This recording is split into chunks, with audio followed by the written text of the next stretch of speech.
I'd like to bring to order the Town of Corte Madera regular town council meeting for Tuesday, November 7th, starting at 6:30. Can we get a roll call? Councilmember Casissa. Here. Councilmember Avazio. Here. Councilmember Thomas is absent tonight. Vice Mayor Beckman. Here. Mayor Lee. Here. Can we have a salute to the flag? I pledge allegiance to the flag of the United States of America and to the republic for which it stands, one nation, under God, indivisible, with liberty and justice for all. Okay, so now it's open time for public comment. Any member of the public may address the town council concerning any item not on the council agenda. Speakers will be limited to 3 minutes unless otherwise specified by the mayor or presiding officer. Is there anyone in the public that would like to make a comment? Seeing none, is there anyone online? We don't have emailed public comment or hands raised for open time. Okay, so with that, I will close public comment. We have no presentation, so we'll move on to the consent calendar. The purpose of the consent calendar is to group items together which are routine or have been discussed previously and do not require further discussion. They will be approved by a single motion. Any member of the town council, town staff, or public may request to remove an item for discussion. Is there anyone on the council that would like to remove an item? Anyone from staff or in the public? Seeing none, can I get a motion? I'll move the consent calendar. Oh, second. Councilmember Casissa. Yes. Councilmember Avazio. Yes. Councilmember Thomas is absent. Vice Mayor Beckman. Yes. And Mayor Lee. Yes. Thank you. The motion carries. All right. So we'll move on to item number 5, which is public hearings. Item 5A is the consideration and possible action to 1, adopt ordinance number 1031, amending the Corte Madera Municipal Code. Is there a staff report? Yes, Mayor Lee and council members, thank you very much. Yes, my mic is on. We have a very brief staff report this evening. As you'll recall, at the October 17th, our last council meeting, the council introduced ordinance 1031, which is our short-term rental ordinance. Which essentially outlines and permits short-term rentals in the town of Corte Madera with a variety of rules and regulations, and sets up a licensing program and enforcement capabilities for the town as part of our relatively long process of coming to what we hope will be the adoption of such ordinance this evening. So next slide, please. Just real quickly, there are 2 items for you to consider this evening. One would be the adoption of ordinance number 1031, which I just mentioned would be permitting the short-term rentals in Corte Madera pursuant to a licensing program outlined in the ordinance itself.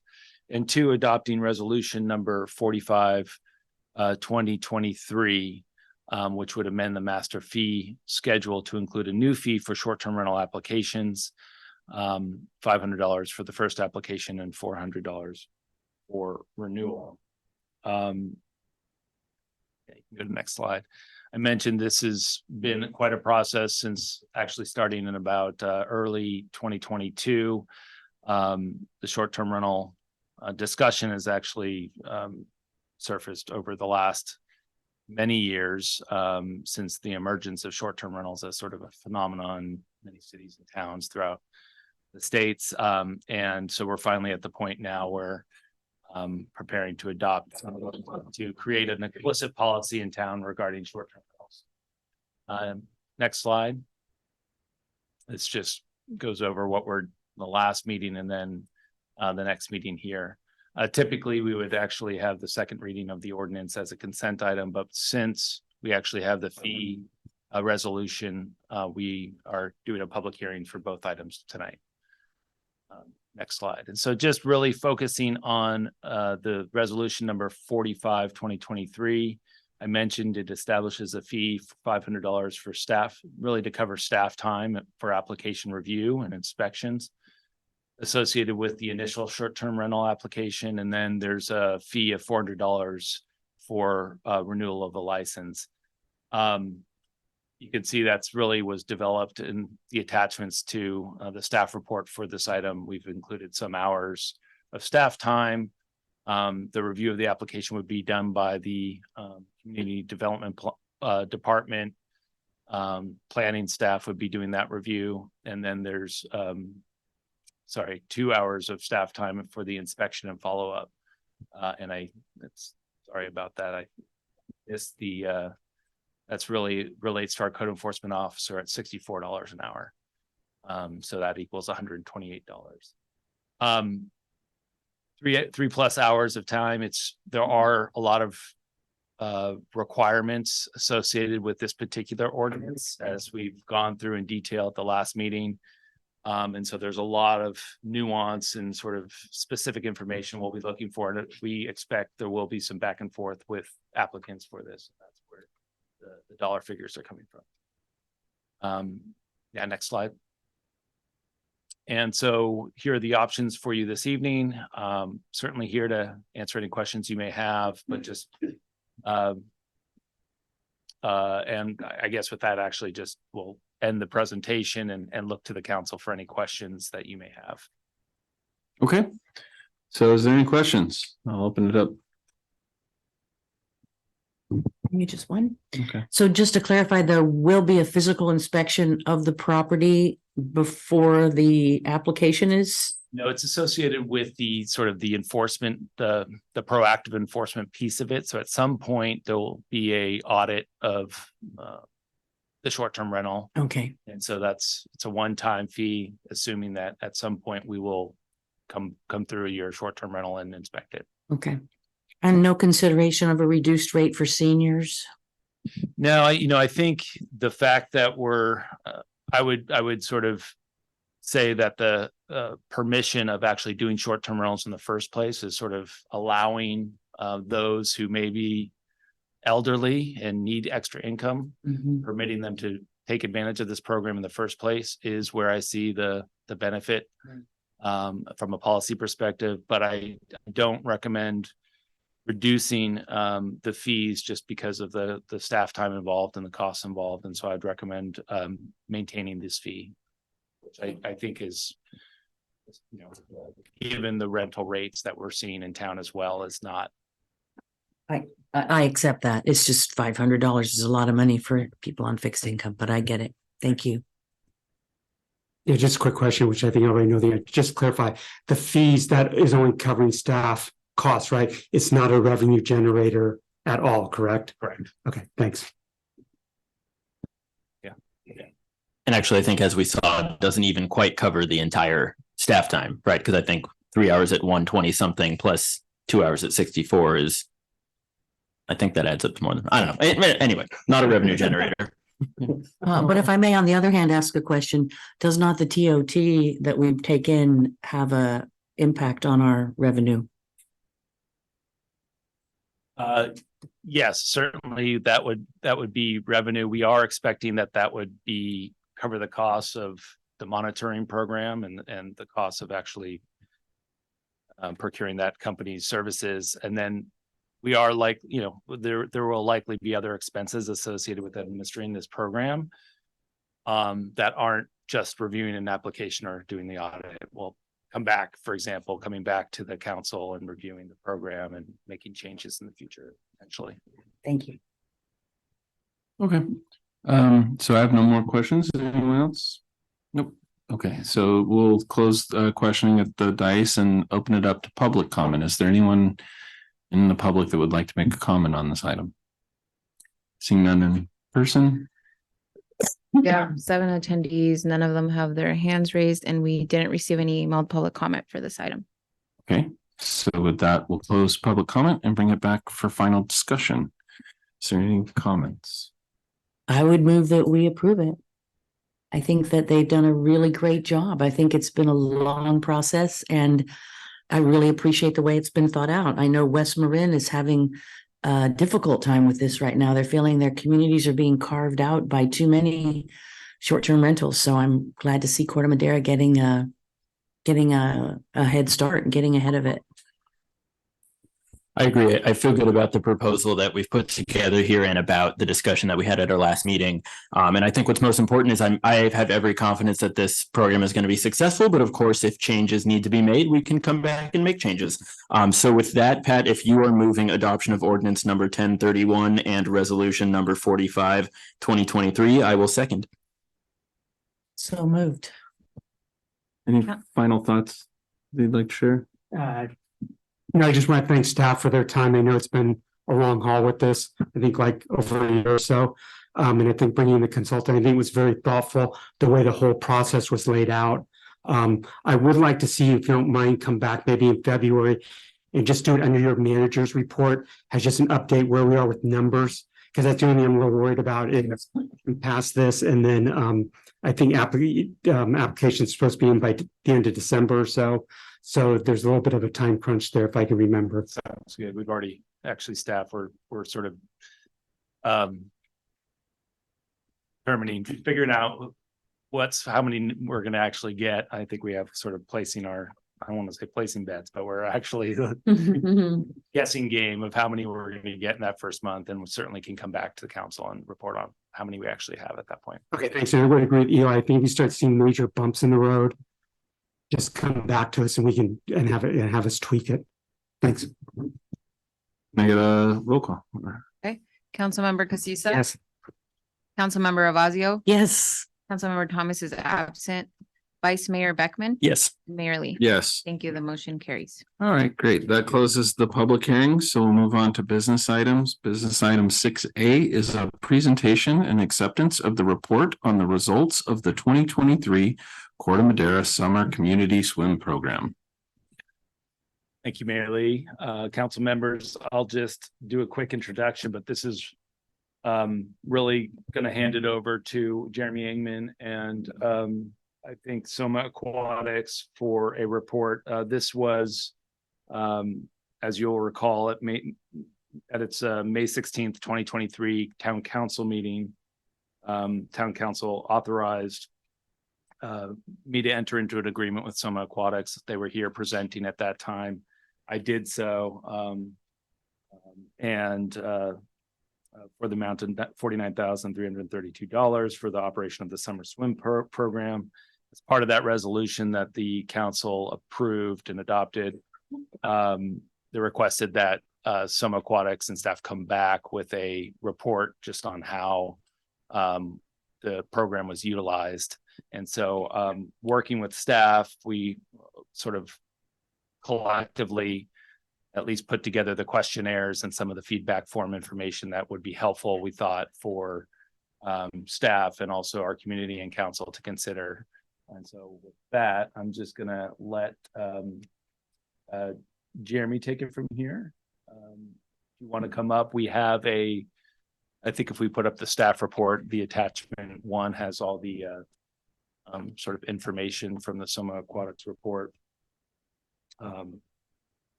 Sure. One thing I want to note, since this is just a report item, an acceptance report, really, I think we're not, I don't want this necessarily to become sort of a discussion and referendum on sort of the program moving forward, but certainly open to questions and comments. Thank you all for having us here tonight. Jeremy Engman here with Murad Zaraparvar as well, representing Soma Aquatics. So really, I thought we could just kind of go through this report, and if you have any specific questions or kind of there's some of the aspects of it that we were chewing on ourselves just to get some feedback from all of you and see how we can best kind of make these presentations, and really just kind of as we pull data from people that come and participate from the program, how can we best kind of relay all that information to the town of Corte Madera, and kind of in hopes of continuing to improve the program and build upon really what we've done so far. So a snapshot really is that we begun on June 12th. We ran programs Monday through Thursday, which was our free swim program, our lap swim programming, as well as our aqua aerobics programming for our seniors. And then we also had Saturdays, which was dedicated to our free swimming programs specifically dedicated towards low-income families here within Corte Madera and also the surrounding community. The summer primary session ended on August 10th, and we extended the Saturday program through the end of October. We did make a minor shift from the Saturdays moving to Sundays as we kind of headed into fall. But other than that, the program as presented maintained the same. Our total participation from this summer, we had around just more than 1,300 folks, so 1,316 people that were participating.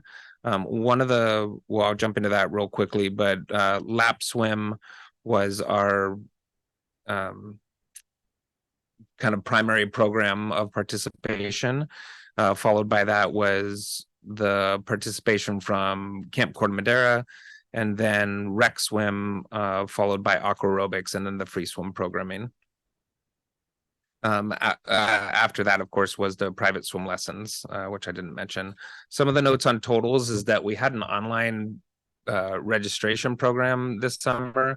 So the good and the area for improvement that I've kind of foreseen with that is that we were able to kind of put out a lot of questions to those that were filling out that online portal as to where they're coming from, how did they hear about us. So we were able to kind of get some of that data back from them. One of the issues that kind of we had in hindsight was that some people only filled out that information once and didn't necessarily fill it out every time they were wanting to participate, which led to some questions with what the overall actual participation was and whether it was greater than the totals that we're actually reporting to all of you.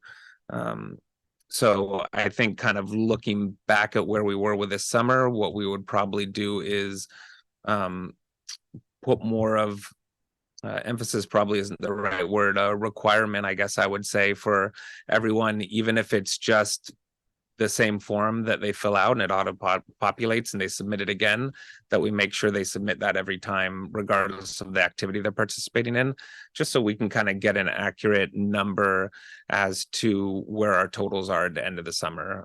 We have kind of an idea of the individuals that participated, but we don't always have as clear of a picture as to how many number of times each participant participated in those activities. Some of them, I think, were very diligent about making sure they filled it out every single time, but there definitely were some people that, with understanding, possibly filled it out once and said, well, this should be good because they see it as a waiver opposed to necessarily also a method of tracking information for us. We kind of put an overview of what our programming was there. I think one of the real great takeaways was that we were able to figure out how people heard about us, which was a huge step up from where we were last year, and I think really in years previous to that as well. So I think our number one kind of best method for communication that we got as a response was from the chronicles that the town of Corte Madera put out. Number two would have been from the Parks and Rec Activity Guide. After that would have just been word of mouth, and then after that would have been the e-newsletter that the town puts out. All of these responses were based off of 432 folks that had actually submitted where they heard all this information from, opposed to just registering for the program, letting us know kind of some of those specifics that we were wanting to know. Also, we had a kind of good snapshot of where people were coming from that were participating in the program. Number one, of course, was Corte Madera. After that was Larkspur. Corte Madera was 82%. Larkspur was just shy of 7%, and Green Bay was between 2 and 3%. Based on specific activities that people were participating in, number one was lap swim. After that was aqua aerobics, and then family swim, and then our free swim lesson programming. Based on the demographics specific to age of the participants, just shy of 60% were adults. After that, we had about 30%, which were youth, and then about 11% that were seniors. Specific to the swim lesson programming that we did on Saturdays and shifted to Sundays, but we did on the weekends throughout the summer and through the fall. Keeping in mind that we don't have this updated from the last month and did continue lessons throughout the month. We had about 330 lessons. 330 enrollments. From those enrollments, we had around 80 individuals which were taking lessons. On a weekly basis, we had, I'd say on a slow week, about 25 people, but it was usually around 30 plus participants that were taking place. And of those participants, they had access to goggles, they had access to suits if needed.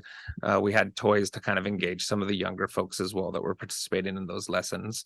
And then one thing that we started to do, because we kind of noticed the void there were a fair amount of the families that were showing up for the lessons for their kids, but mom and dad didn't know how to swim either. So we started to kind of shuffle and figure out how we could use the same funding that we already had in place to offer those same lessons to the parents. And it was great. I mean, it's such an empowering experience for these kids that when you see that for the parents, also just as a life-saving skill. I feel fortunate that I know if either one of my kids fall in the water, I'm confident in the water that I can jump in and get them. But what I realized this summer when I was on a trip up to the Yuba with both of them hanging on my shoulders and barely able to swim myself is that if I didn't have the years of swimming experience that I had, I would not have been breathing as I was trying to get to the shore with those kids. So to be able to offer that to the parents, even as an entry point for them, to be able to learn how to swim and gain some confidence, and to be able to share that same experience with those kids, it was really a wonderful experience for them. And Jeremy, you can just explain a little bit, the Saturday lessons were specifically for low income children, but Exactly. obviously in their families. Yep. I think we had, I'd say maybe two families that in my mind, I pushed back slightly, just wanting to make sure that it was the right program for them. Other than that, I didn't really have any doubts whatsoever. One of those families naturally transitioned away, and one of the families continued participating.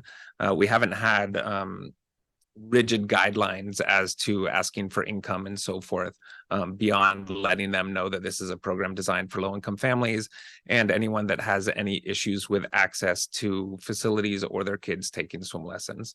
And with that, we move forward with any family that kind of came to us. We offered a quick little snapshot of just kind of how we go through the programming, as to what our levels are from level 1, level 2, and level 3.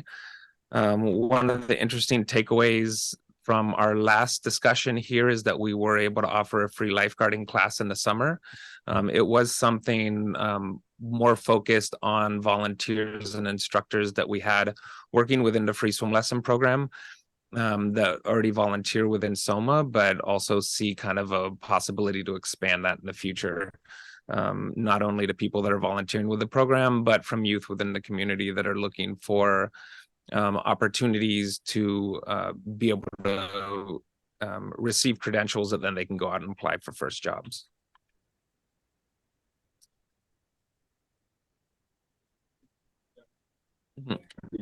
Your microphone.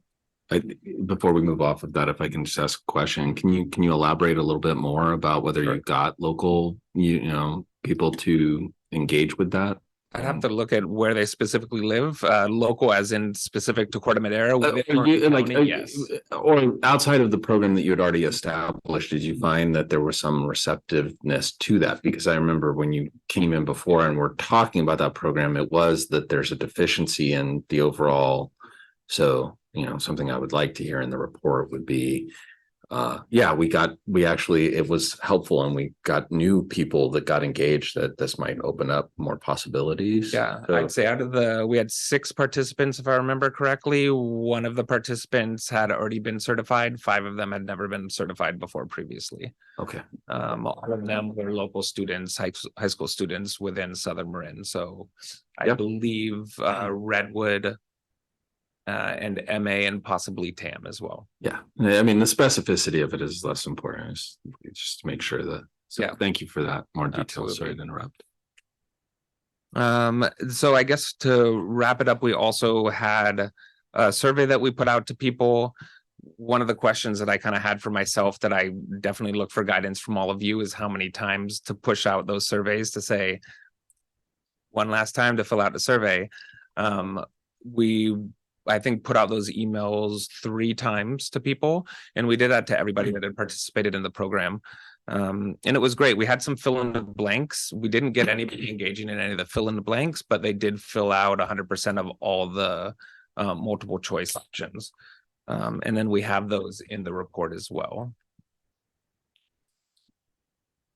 So overall, we felt great about that. I think the very first one is just how did people feel about the program, and 77% felt great about it. I think we only had one person that said that they were a 5 out of 10, and other than that, everybody was feeling really good about the programming. The lifeguard supervision and just overall safety, 80% of the people felt great about that.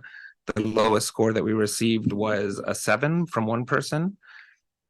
And if offered again next year, how likely would you be to participate in the programming?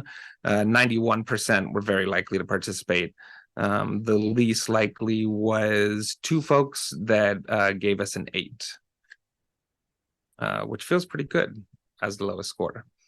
Are you a resident of Corte Madera? 73% were Corte Madera residents that answered this survey, and 26% were not Corte Madera residents. Of those, we offered a continued breakdown of that, and we were asking if they were residents of Larkspur or Greenbrae. 77% were not, and 17% were from Larkspur, and 5.6% were from Greenbrae. And then finally, it was how many days did you participate in the swimming program in the summer? We had about 7% that were 21 or more days. 11 to 20 were about 21%. 6 to 10 days was 26%. 2 to 5 days was 38%. We only had one person who was, that participated. Am I saying this right? 1 day was 7% of the people. And then just based off of the overall programming that we offered, we had 31% was from rec swim, 49% was lap swim, 15% was water aerobics, 14% was private lessons, and then 70% was our free swim lesson programming that we had. Once again, I was really hoping people were going to kind of take advantage of the open-ended questions to give us any feedback. More importantly, if there was something that maybe someone didn't feel right about or didn't sit well with them, I'm taking it as a positive that we didn't have anyone fill that out, but I was still secretly hoping that we would get some engagement. Yeah. Thanks, Jeremy. And I would just say that also of note, I think we communicated quite a bit between Jeremy, Tim, and I. One, getting the camp involved was sort of a unique benefit that I don't know if we were expecting when we first had this communication. Really smooth communications back and forth on outreach and sort of getting information out to our communities in a variety of different forms. And then through the program, just checking in and seeing how everything was going. So I just wanted to note that, appreciated sort of the responsiveness and feedback and communication that Soma Aquatics provided myself and Tim and the town in general. So appreciate that. Okay, so is that in the report? We're doing questions now? Yeah, the only thing Yes. that we didn't have in the report that I thought was actually a great thing that would have been lovely to add in there, but I'll just share with all of you. We always like to offer the opportunities for anyone that participates within the free swim program to participate within the world of competitive swimming if they want to. And we had a swimmer from Corte Madera that actually quickly graduated through all of the programs this summer. And we were able to get a scholarship for them within the Marin Swim League community. And so they've actually graduated from that and now are participating on a scholarship within the program within the SEALs. And his mom. Oh, and his mom was also one of the parents that decided to join. We do have one obstacle or challenge we'll have to work through regarding any kind of programming in 2024, which is the Redwood Pool is going to be resurfaced in May. It will affect any programming, you know, we would try to put there. We've already started talking with College Marin and Kenfield as a possible alternative site. And, you know, we're working on whatever sites would be appropriate for, you know, the Corte Madera geography. It's close enough to actually be utilized by the residents here. So when we have a more complete alternative set of plans, you know, a plan B, a plan C, we'll bring it back to the town so you can evaluate.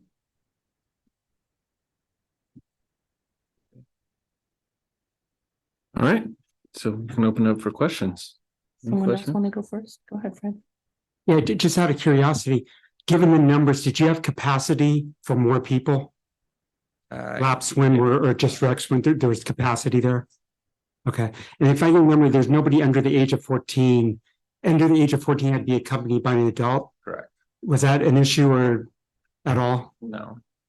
Okay, and then you kind of hit on it already, but any other challenges you see potentially down the road?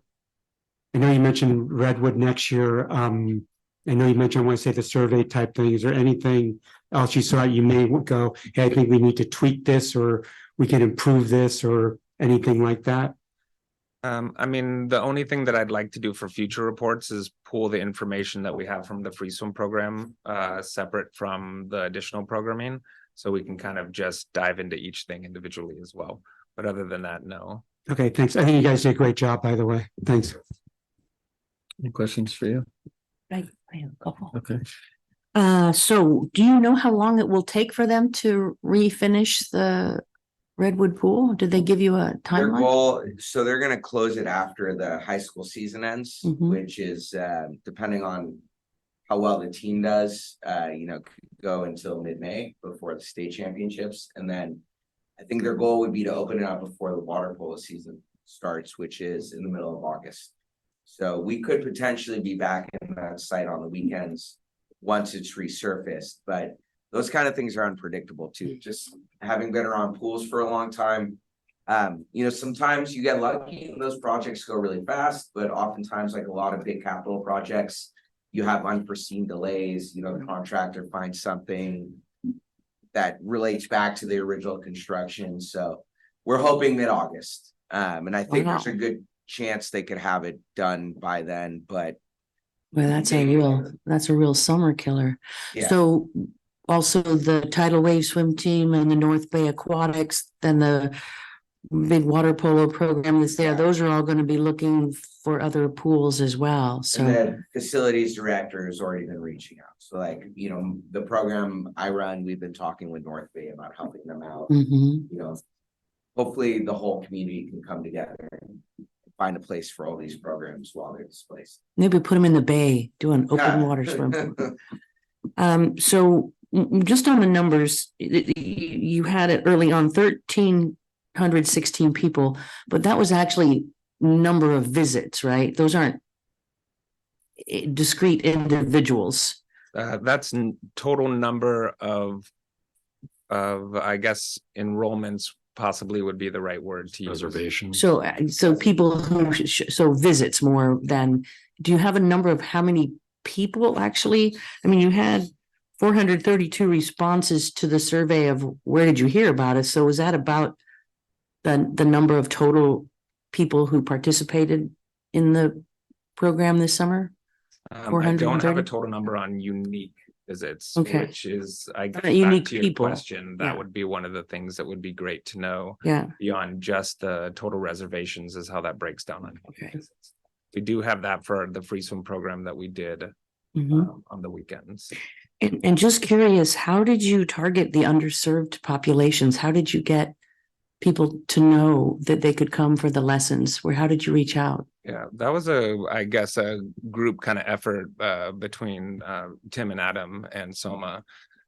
They helped identify specific help me with the proper word here. I don't know if one of them was Camp Corte Madera, but also after school program. And then also, I believe there were certain housing communities that we were able to focus on as well. Sure. We had the summer school students who were in Larkspur Corte Madera School, like summer school, who were low income targeted. And we directly emailed them stuff, information about the program. So Great. directly with them. I'm really glad to hear that. So I guess I have some other questions, but as Adam said, we're not really looking forward to next steps. But as far as the lessons go for swimming, you could have accommodated more if you'd had them. So would it be possible to also accommodate, say, regular income people, but do some kind of sliding scale and charge for lessons, or does that get too complicated? So we were able to explore, I guess, a concept just as that over the summer, where one of the ways we were able to not have, I guess, how to back up 2 years ago, the town had asked us to have an instructor that was ready to teach lessons and actually put out certain dollar amount to make sure that instructor was there and available, for us to be able to kind of slim down the number that we were working with the summer. What we were able to do is work with instructors that already worked within SOMA and put it out to the community for anyone that wanted to pay for lessons. Whereas if nobody signed up, it wouldn't have any additional cost whatsoever for the town. And if anybody did sign up, we would kind of pass that out to any of the instructors. Great. So we did have people that kind of took us up on that. We had 43 lessons in the summer. So I think we can definitely continue pushing more with that. I think that would be one of those areas where we would want to figure out how to specifically target families and let them know that that is an offering. We were only doing it Mondays and Wednesdays. And so that could be something where we say, maybe we do it Mondays, Tuesdays, Wednesdays, and Thursdays, opposed to just 2 days. Really, we just wanted to make sure that was an option if people were wanting to do it, but we didn't know how many people were going to jump on it or not jump on it. Okay, So thank the you. answer is yes, we could expand upon that. That's all. We have some flexibility with resources. We have multiple sites, so if Corte Madera, if those kind of programs started really becoming a lot bigger, I think we could accommodate the growth in the short term just by shifting people around, and then in long term by, expanding the organization. So I know we're not supposed to think about the future, but I do have a question for staff on that Not to topic. think about it. I just don't want Yeah, this to yeah. turn into like whether we're gonna. So for me, when we become aware that next summer there might be a few months, right? So my question is, because this is a funded mechanism in which we can bring funding perhaps to rent a facility, can a program like this have a public-private component, right? Because that was Redwood, right? But like, could it be a facility that can support public that's in Corte Madera that, because it's funded, we buy a time slot or chunks of this type of activity in those facilities? Yeah, I think one of the unique things of partnering with SOMA was that we sort of they ran the operations of this entire. So it was really dependent on where they were able to slot in and the facilities at the time they were able to sort of. Yeah, this is for staff for a funding mechanism, like if that's legal, right? Like whether we can if say a hotel or like a gym or whatever, right? Like how many public facilities do we actually have that could support this outside of Redwood in town, right? Is a first analysis that I'd want to see. And then the other one is could you support this in it, or have you seen these type of programs run out of like private facilities that aren't schools, right? But I believe they used to run a swim lesson program out of the Corte Madera Inn a while back.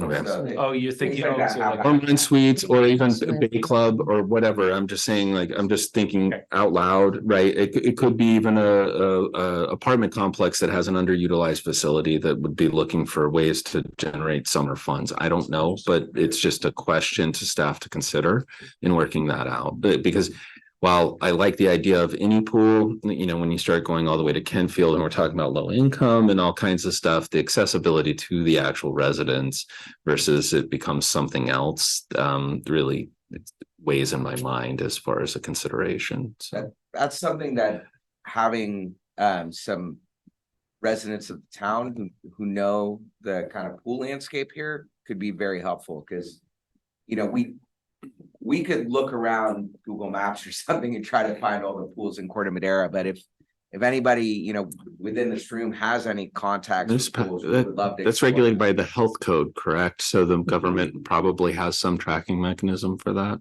So Yeah, I'm sorry, and just to take that one out there is Mount Kim Racket Club. Because they have a pool, because I swim there, so just possibility. I rented at Beltam and they have a really nice facility. They just renovated with 3 lab pools and stuff. I mean, you know, whether they want to or not is another question, but it begs, can we beg the question? So Bigger the list of candidates, you know, we could go for, the greater likelihood we'll have success getting one. okay, so I'll defer. I'm sorry. Yeah. Okay. Now I want to ask a question. No, so we'll be able to discuss this at a later date, right? Is my understanding, if there's something to consider. Fine, Okay, ask no, a no, question, I please. considered my comment. Well, okay, comments. We're gonna hear some comments. Sorry. So with that, I'll close the questions on the dice and open it up to public comment. Is there anyone in the public that would like to say anything? Seeing none, is there anyone online? Yes, we have a hand raised from Patty.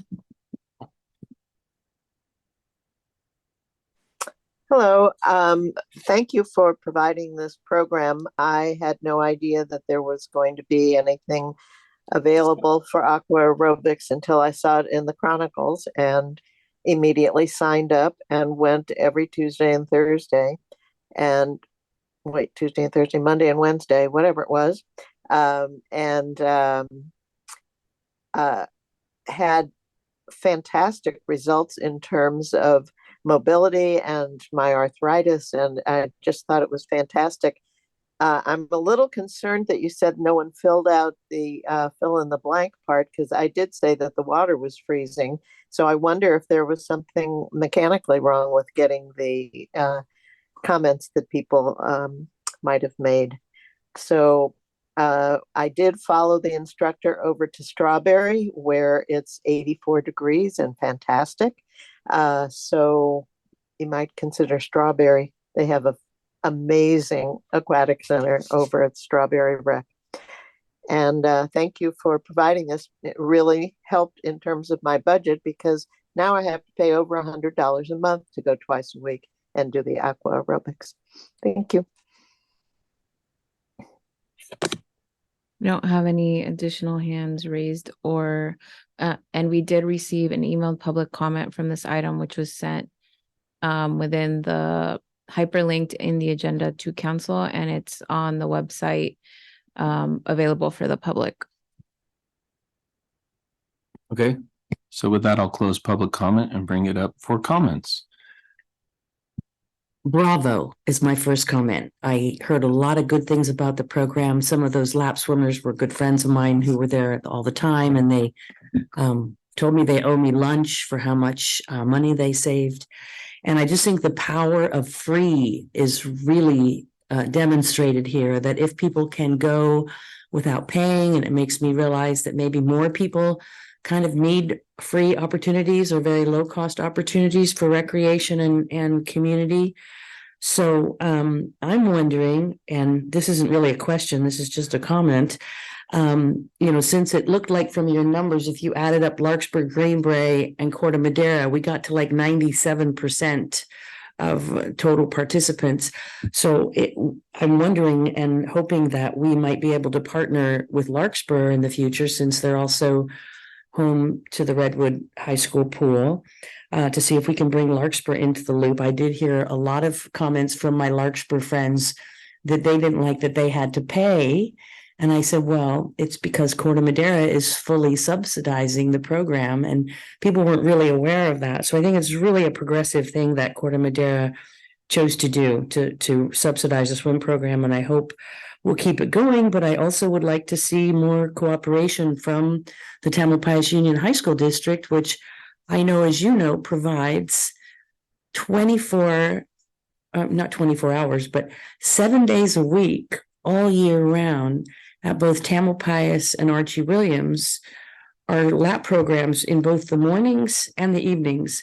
And somehow Redwood High School got left out of that whole community programming. And I'm still working to make it happen, hoping that we can get the Redwood community to be included in these wonderful programs that the Union District offers.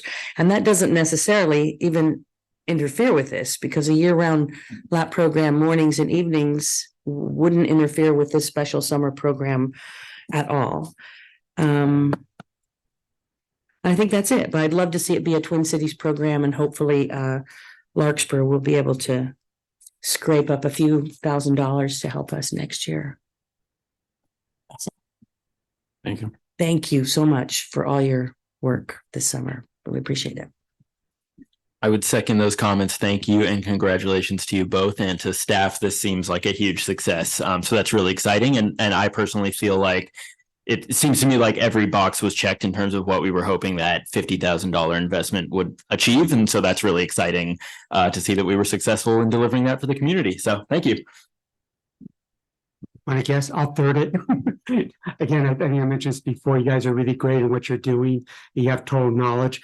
I really appreciate when you're hitting a low income community. I think that it's really hitting home. And I'm glad also that you shifted and you saw that there were adults that needed that also, and you shifted that way also. So you just didn't have a set mind shift. You saw that there was a need and you were able to go in that direction. So I appreciate that also. We look forward to having you back. Next year it may look a little bit different. But yeah, I'd love to have you guys back. Thanks. Can I just ask one more question? Are they also going to be resurfacing Tam and Archie Williams next year? Hopefully so. Okay, they're taking turns on it? Okay. Well, they're doing that to throw us out, you know, they're doing that. So one of the things that came up, and I wasn't sure if it was a question or just a statement, but with the low income, with the surveys, I know you have to do like a the kind of insurance waiver where everyone has to sign up to some degree, right? But when we're talking about neighboring communities, lower income, providing any kind of information can sometimes be unnerving, right? And so really those kind of people are the exact people that should benefit from those programs, right? And so I liked that you heard you might break out that part of the survey or understand and not like put that kind of arrest on lower income people that might be suspect of any type of questionnaire, right? That would be one statement that I would like to see, perhaps, that would help it become more useful to the community overall. And then yeah, I mean, I said my statements about trying to explore more localized approaches that we might be able to support in the interim. So then, because currently the kind of stats that I'm seeing, I think it's a well supported and beneficial program for the community. So hopefully there'll be more discussion beyond just like how to stopgap it next summer. But yeah, thank you for the report and for all your hard work. And with that, can we close the presentation? Yeah, I think there's no formal report, but thank you. Thanks. Cool. Thanks, Miranda. Thank you. Okay, business item 6B. This is the consideration and possible adoption of resolution number 46, 2023. Number one, determining that the approval of the Parks and Recreation Master Plan specific to Cove Park is exempt from further review under the California Environmental Quality Act, or CEQA. And two, approving the Parks and Recreation Master Plan specific to Cove Park. And Mr. Mayor, I have a financial interest in real property near Cove Park. That is my personal residence, so I'm going to recuse myself from this item. All right, thank you. Thank you. We're gonna build a swimming pool there. Yeah. So the recommendation is to adopt resolution as requested. So is there a staff report? Yes, there is. Thank you, Mayor Lee and Council. We are here back again with our second presentation on the master plan. Basically, we presented on October 17th. Myself and the consultant team of MAC 5 and RHA Landscape, who are online now, with the planning implementation scenarios and the proposed action plan for all the Parks and Rec facilities for council review and discussion. At that meeting, there was some clear direction to staff. One, return back to this council meeting for a second review and possible approval of the Park and Rec master plan. Two, provide additional information regarding the process through which potential projects would be identified, reviewed, and elevated out of the Park and Rec master plan. And three, provide further information, if available, regarding potential expenditures for parks in fiscal year 23-24. As Mayor Lee said, tonight, we were basically looking for recommendation to adopt the town council resolution 462023. Determining the approval of Parks and Rec master plan and approving the Park and Rec master plan for specific to Cove Park. Council a couple options tonight. One, adopt master plan as recommended. Two, propose the modification of the Park and Rec master plan to either adopt amended plan or direct staff to return to a future council meeting for review and adoption. Or three, do not adopt the Park and Rec master plan overall and further direction to staff. Staff worked very hard to kind of think of a process. I think that was very. Right, Adam, is there something you would like to be showing on the screen? It's okay. Thanks. Sorry to interrupt. So staff worked very hard to figure out a process to kind of bring forward these kind of projects. Basically, we've outlined kind of a general sequence of town reviews and processes below, meant to filter out the top priority park improvements for implementation on a yearly basis. Basically, staff would basically intend to address these park deficiencies on a yearly process that we've kind of laid out in the staff report that I'll review quickly. First, Parks and Rec Commission reviews master plan each year in the fall and recommends a project or projects to elevate to the town council for consideration as part of the next year's work plan. Staff may assist in identifying projects for consideration. Next, staff discusses commission recommendations with town council at its annual strategic planning and goal setting workshop held in January. Set the staff work plan for the next year or years. Council may choose to elevate any number of the commission's recommended projects, staff recommendations, and or elevate alternative or additional projects of the council's choosing. Then director reports back to commission regarding the outcome of the council strategic plan goal setting workshop. Next, director will work with the administration, finance, and public works departments to prepare proposed budget allocations, the items elevated to the Parks and Recreation work plan. And finally, elevated project could be included in the capital improvement project's proposed budget for the following fiscal year, pending approval by town council through the annual budget review process in June each year.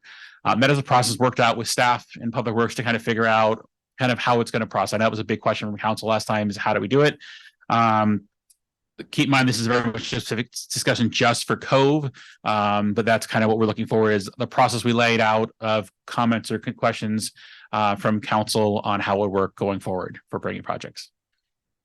Yeah, so what I just heard is that this is specific to the code, but it'll also be part of the main one, and we're going to have to revisit it when our recused member comes back. So if we have any questions that will reveal any other discussions, as long as we don't have any issues with it, we might want to save those questions for the larger master. Okay. Correct. I just have a couple questions. The 400,000 that we budgeted for 20, Adam's already getting ready. Yeah. For 23, 24, how are we handling that? And I want to bring it up under Cove, because I don't know if you guys already know what you're going to do with that money. And I think that money is mostly towards, well, I call them tier one. I think it's the near term, which are the immediate more deficiencies. So it is a near term, and there are not any of those allocated for Cove, so it'll be discussed in the next staff report. Okay, so none of that 400,000 is going towards to Cove at all? I think it's going to deficiencies as determined by staff with respect to, there may be small fixes that are needed, but we're not specifically allocating those monies at this meeting. It's sort of, that's going to be discussed over time with staff addressing deficiencies. I can't say if it's going to be where exactly that's going to be used at this point. Okay, so 400,000, No, the 150, the 200,000, that is specifically to address the ADA and park deficiencies. There's nothing currently assigned because they need to go through the process, and this is approving the process of how they identify how to assign the monies. Okay. Is that what I'm hearing? Well, so there's a couple things. No, this item is really for the adoption of the Park and Rec master plan. The council requested that we come back and just give some more context and information about a potential, how we're going to potentially use these funds and some of the implementation programs. We're not approving a funding for anything right now at this meeting. we're not approving any sort of process.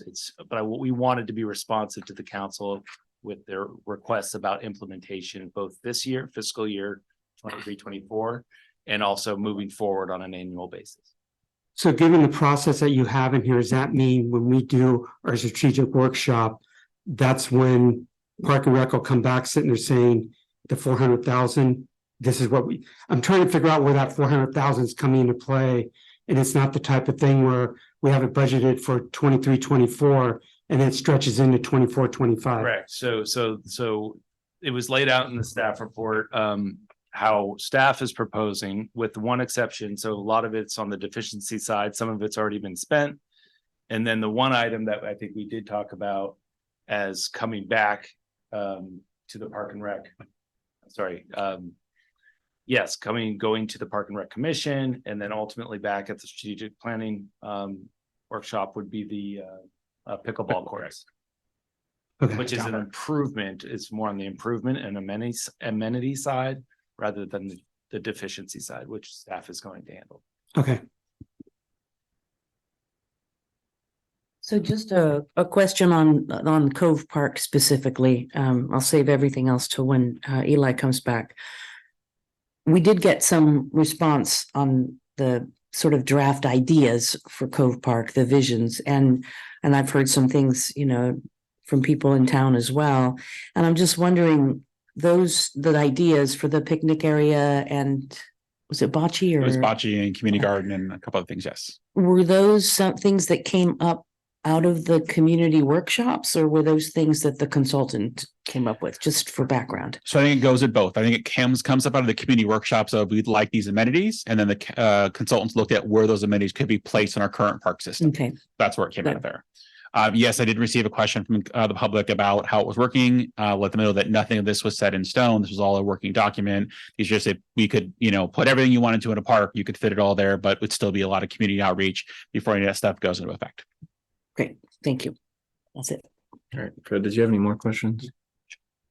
I have no questions. So with that, we'll close the questioning and open it up to the public. Is there anyone in the public that would like to make a statement?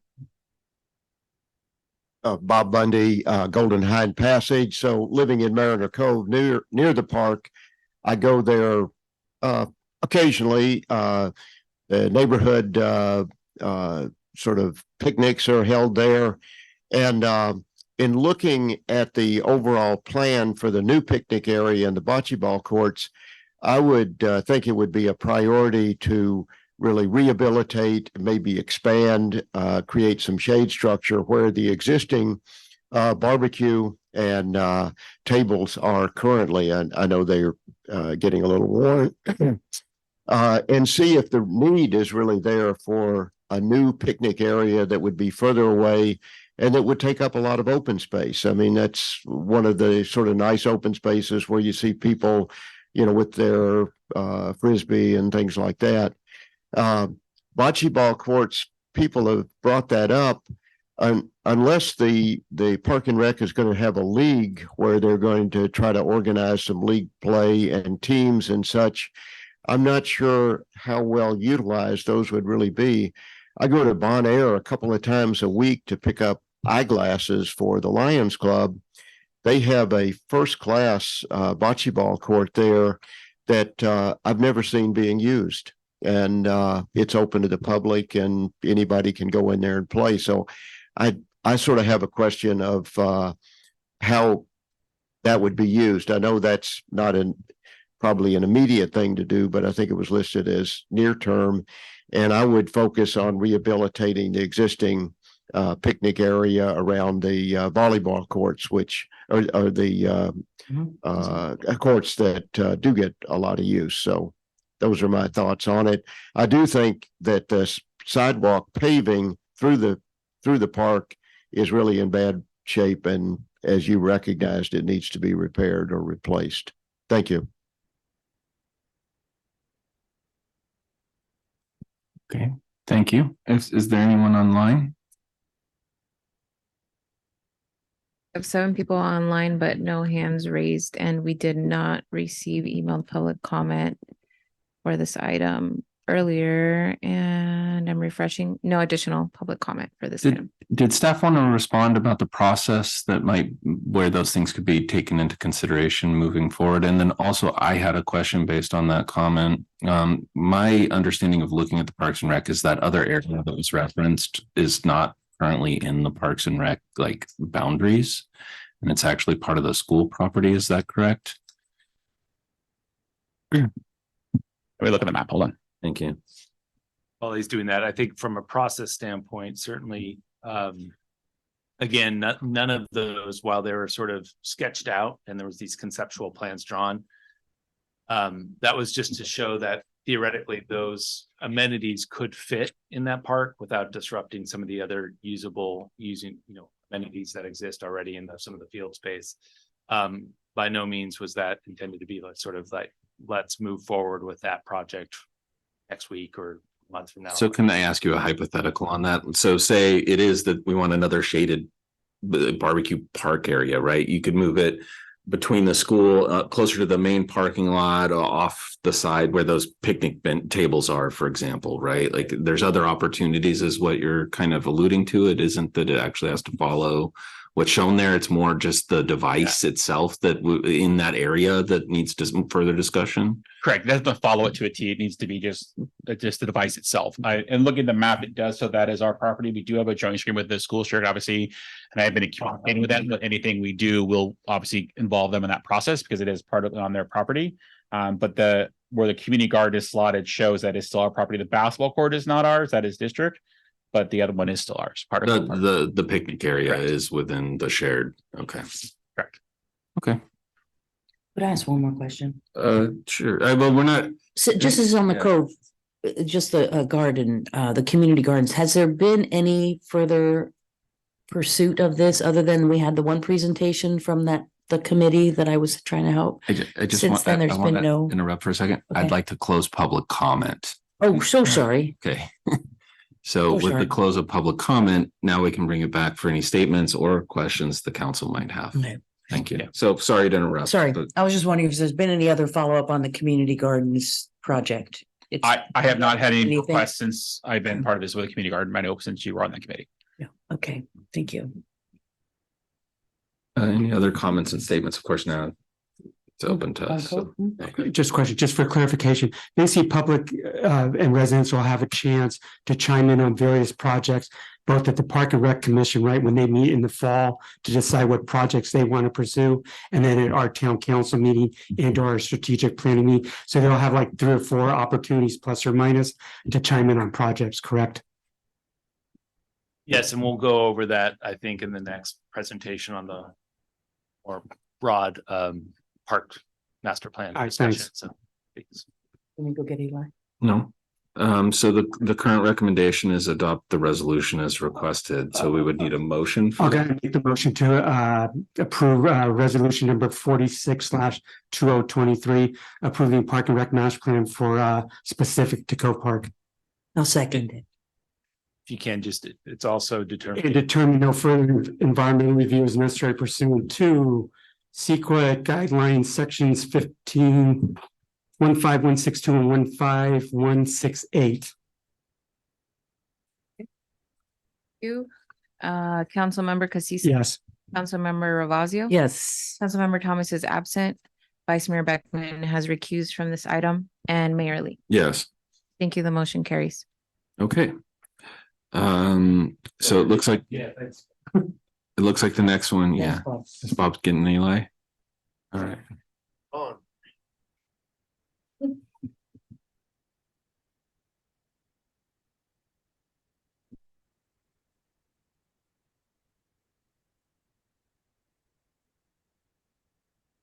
Okay.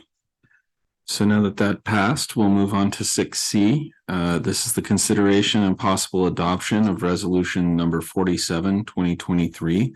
One, we'll be determining that the approval of the Parks and Recreation Master Plan for all parks and recreation facilities excluding Cove Park is exempt from further review under the California Environmental Quality Act, or CEQA, and two, approving the Park and Recreation Master Plan for all parks and recreation facilities excluding Cove Park.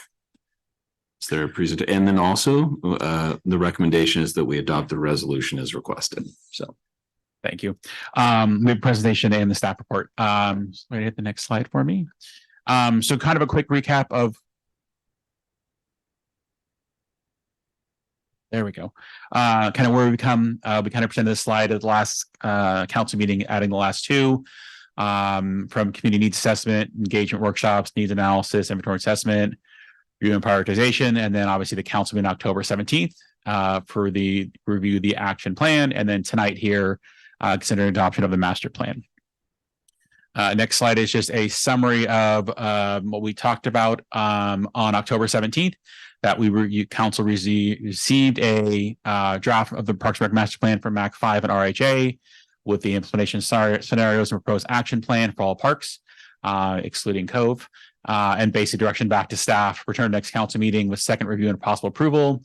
2, provide additional information regarding the process through the potential projects would be identified, reviewed, and elevated out of the Parks and Rec master plan. And 3, provide further information if available regarding potential expenditures for parks in the fiscal year 23-24.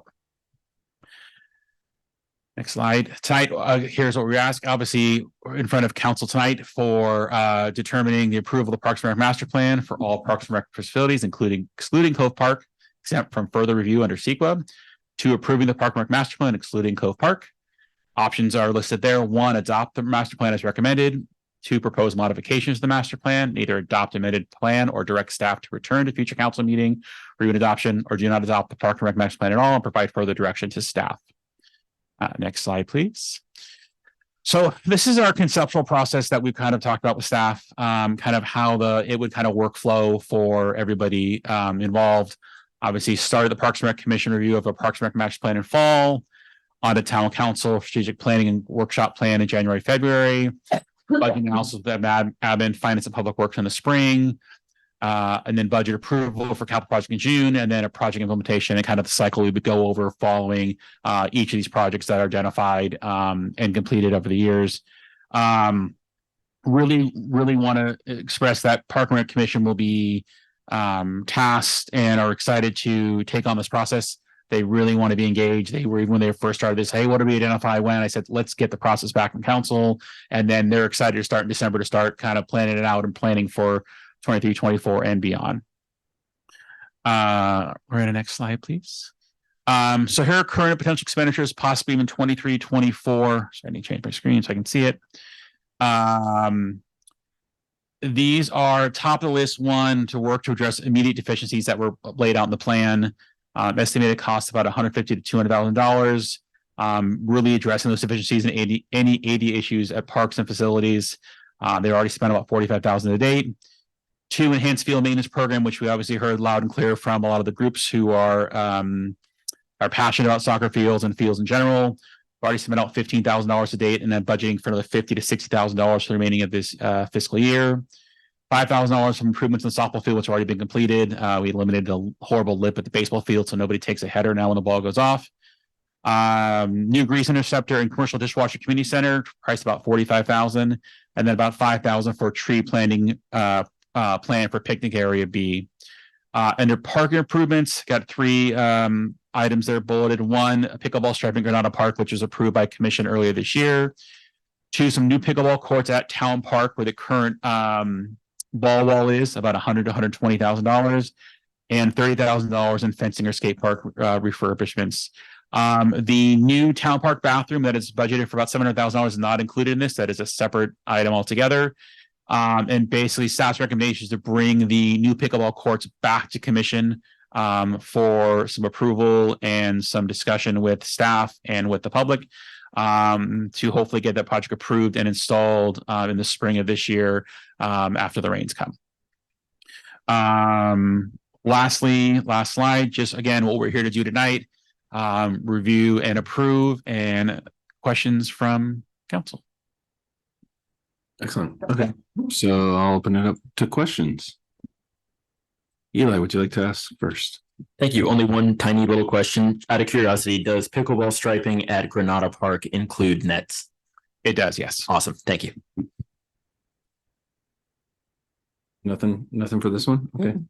Yeah, just out of curiosity, on the high end, I know there's a range of numbers. the high end is about 470 some odd thousand, but we budgeted 400. If it does run over, how are you going to cover that? Or where's it going to come from? Yeah, I mean, there's a range, just wanted to give estimates. And so, you know, a couple of options. One, either we don't address and do all of those different items and keep it within the $400,000 budget. Or, you know, we could come back and talk about this at a mid-year budget revision and find a source of funds for to cover the costs of those. You know, so I just wanted to, we wanted to put it out there. Obviously, trying to hit the 400,000 on the nose at this point in the conceptual phase without getting into actual budget estimates. We're always going to have some play with that number a little bit. But we would certainly not go above that number if there weren't sources available and without council approval on those two. Okay, thanks. Leave it on. What's the time? Can you give a rough estimate on the timeline on some of these projects? And I just get concerned because the dollar amount's one thing. It's easy to go, oh, we'll just go strike Granada for X amount of dollars. But staff time is involved between RJ's time and also Tim's time. And it's just, how do you balance that staff time part of it? Yeah, and I think something I'm really happy about and pleased to share with the council is that, you know, through this process and through the exercise that council really gave us, you know, we've it started well before the last several weeks, but really trying to coordinate amongst public works teams and RJ with Tim and Park and Rec and start to have those conversations more frequently about the various different needs. I mean, certainly through this process and having RJ involved through the facilities master plan. This has been he's been involved. We know these projects are coming and there's going to be a need to sort of start to prioritize certain projects out of this and how they can be fit within the calendar, you know, certain timelines. And so we collaborated on that and talked about specifically this fiscal year, which is going to be, again, a little bit different than the process, I think, that we want to try to roll out for upcoming fiscal years. But we're already well into it. And so we talked with RJ and our public works team, and we all put our heads together and sat down and said, hey, you know, can these things be accomplished in this fiscal year? And that's one of the reasons why we thought elevating that new pickleball court within this fiscal year and bringing that, we still will bring it to the commission, but we wanted to note that could actually be accomplished, you know, in the springtime, whereas some of these other items that are on our near-term list out of the amenities are probably on a longer time horizon. So delivering a project with that, the allocation of funds that the council budgeted for in June, and really delivering that project this fiscal year, we felt was an appropriate way to sort of move forward with that allocation of funds. And again, that was a team effort and sort of come into those decisions. And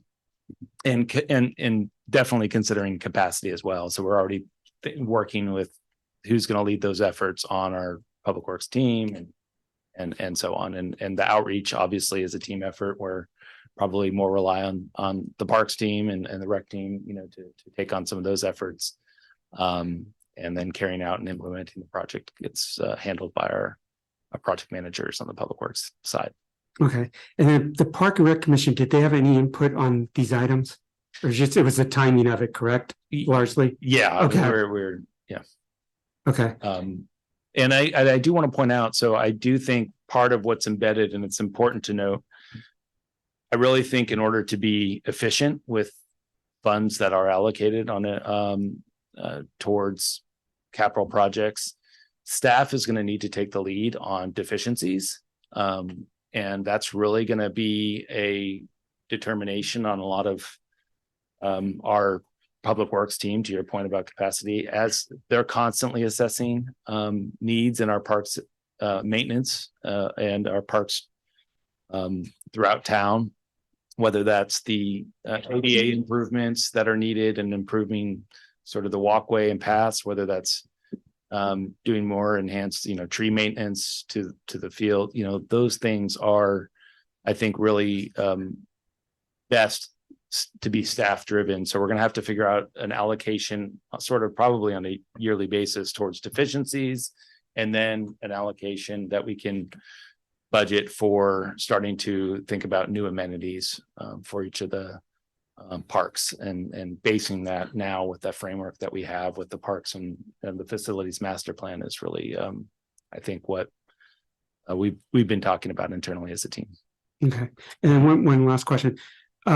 It seems like there's potentially a gap from when Park and Rec comes to us with our strategic plan and then the budget process. And I'm calling it a gap because they can come sitting there saying, we want X project done, but we don't know if we have the money or not until we get to the budget process. So I don't know if that gap has to be gapped somehow, or if there's, when we do the strategic plan, it just comes up sitting there saying it's pending funding, for lack of better words. Yeah, I think that's right. There is, and there's going to be some play there. That's why this is a conceptual sort of rollout of a process that we think can work. Can I have a question to that then? Let me. I just there can be, as we define the budget and how much resources we're really going to have, and we're looking at fiscal constraints for not only park facilities but also for all of our other infrastructure needs. We're gonna start to refine what we can and can't do. There's also a lot of projects that will influence, I think, whether or not maybe the timeline on how we deliver those priorities that come out of the work plan setting meeting with the council, or it can sort of cause us to pivot. And I think that gap we can use for those conversations, whether it's with the council or the Park and Rec Commission, as well as we're refining sort of numbers, whether we need to pivot or whether it's going to be an extended timeline. And it comes down to delivery and schedule ultimately of this. So I think there's still value in having those work plan setting discussions and prioritization of those projects at those meetings, because it may just mean that we have to implement those over a couple of fiscal years or different cycles than we may have anticipated originally. Right.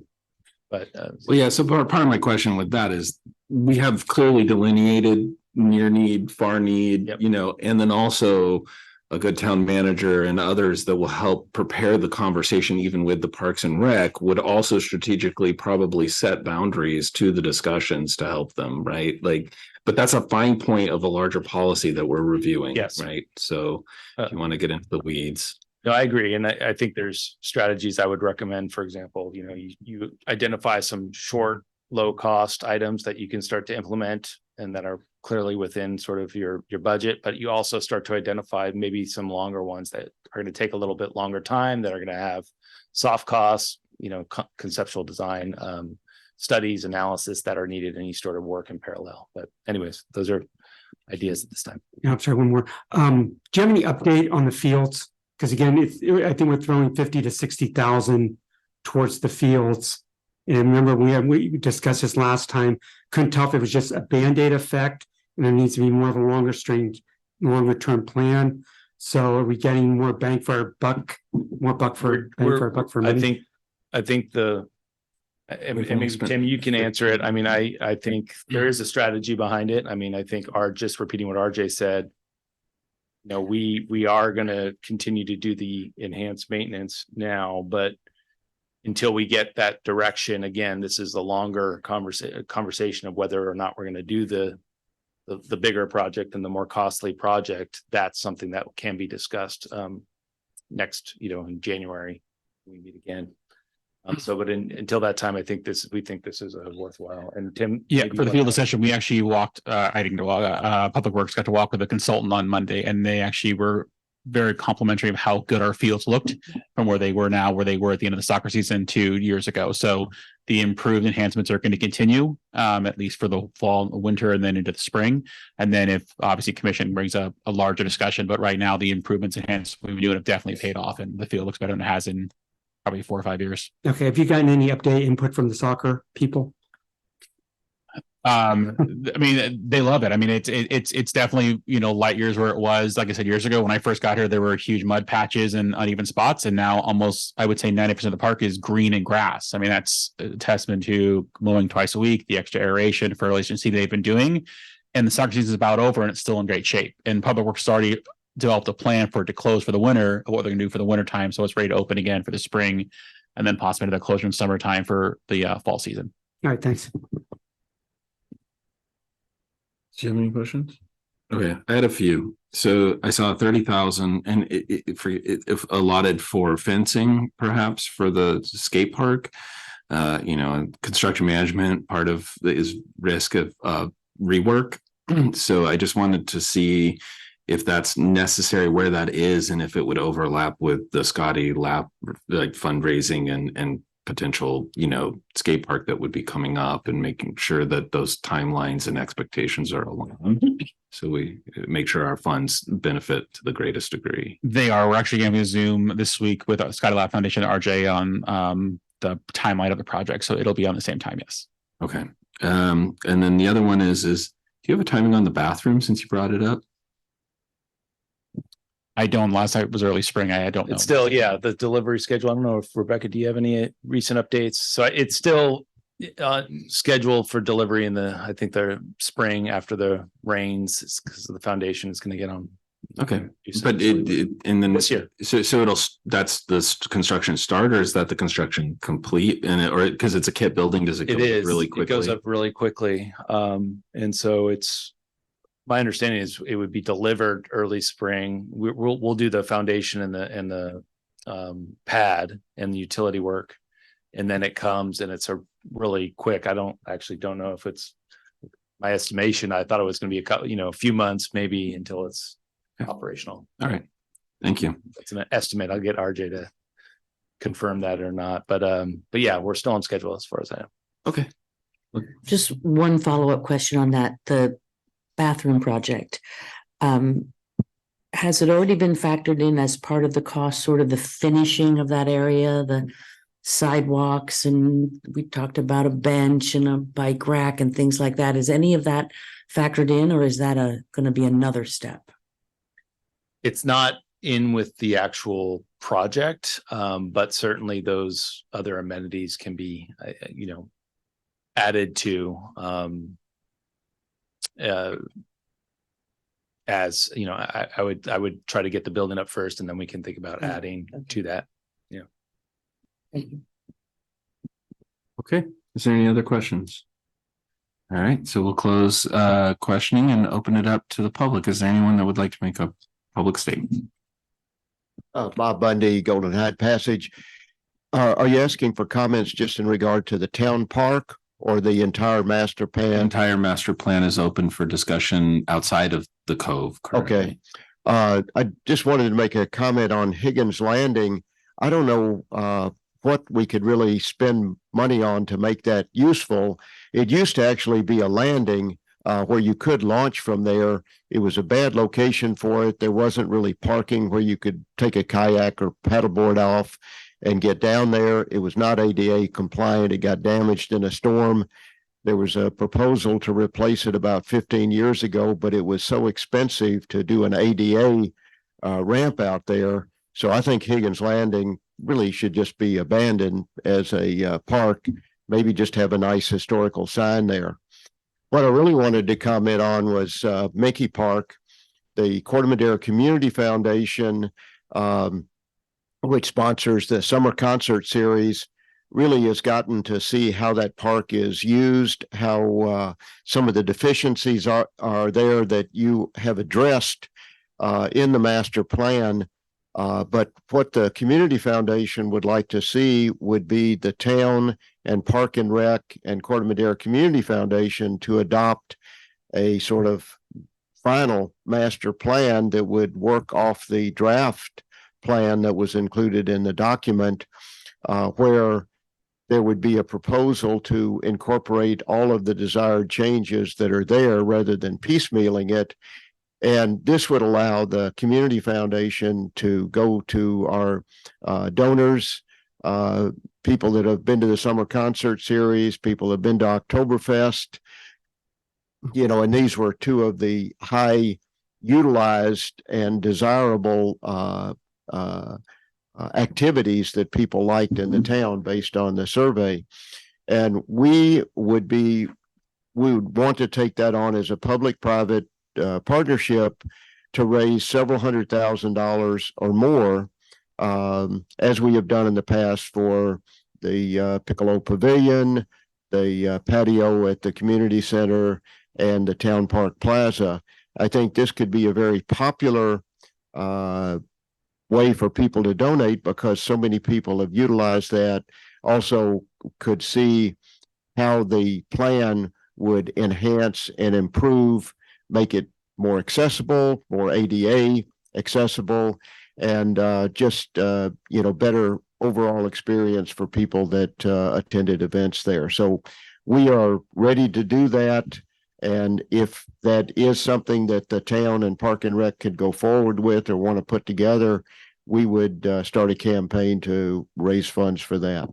Thank you. Thank you. Is there anyone online or any written comment? Yes, we have a hand raised from Clark Miller. Clark, go ahead. Good evening, council members. This is Clark Miller from the Corte Madera Football Club. First of all, I just want to thank you guys for the great work, particularly staff, on creating this master plan. It was a very inclusive and thorough process, and has, as you know, extended for many months and many hearings and many opportunities for public input. And so I've been very impressed by that. I also want to thank you for describing the decision-making process this evening. That's been very helpful. I did have a couple of further questions that perhaps you might be able to address during your remarks. First, I just wanted to understand the timing. It sounds like the projects that are put forward at the moment in the master plan are ones that will be considered in the staff retreat in January, February, and part of the future budget analysis. So I just wanted to understand if there are projects proposed other than the ones that you looked at tonight, like pickleball, which would be still considered for the next calendar year. I also was hoping to understand what the public opportunities for input are throughout that process. It sounds like the Parks and Rec Commission will be reviewing these annually in the fall, and so that is a public hearing, and just wanted to better understand perhaps what the opportunities look like at the town council as well. As far as the maintenance proceeds that are earmarked for this coming year, the $50,000 to $60,000, that's fantastic. Thank you. I think the early start that RJ is getting with the maintenance of the fields this year compared to last year even will make a tremendous difference. And they have improved. I concur with Tim's remarks, but I think it is still very important to point out that part of the green look of the fields is that there are pervasive weeds still throughout the fields. I'm thinking particularly of the east field, still very uneven. It's poor drainage. It has inefficient irrigation. The sub-base soil is inappropriate. And there are just inherent deficiencies that unfortunately are going to always prevent it from being a natural turf field that is commensurate with others in the league. And while all of these improvements that are temporary are a terrific and appreciated Band-Aid, they will not ultimately succeed. And so as a club, we still continue to advocate for the rehabilitation of the fields with natural turf for both the east and west fields, which were identified as high priorities in the master plan. I also just want to note that it is very challenging to have the rigor to earmark funds because of such a high dollar value item as the field. And I hope that the council takes close attention to that and doesn't simply pick low-hanging fruit that are easy to execute on. So lastly, I recommend adoption of the master plan tonight. A lot of hard work's gone into it, and I appreciate all your thoughtful consideration. Thank you. We have another hand raised from Patty Stolier.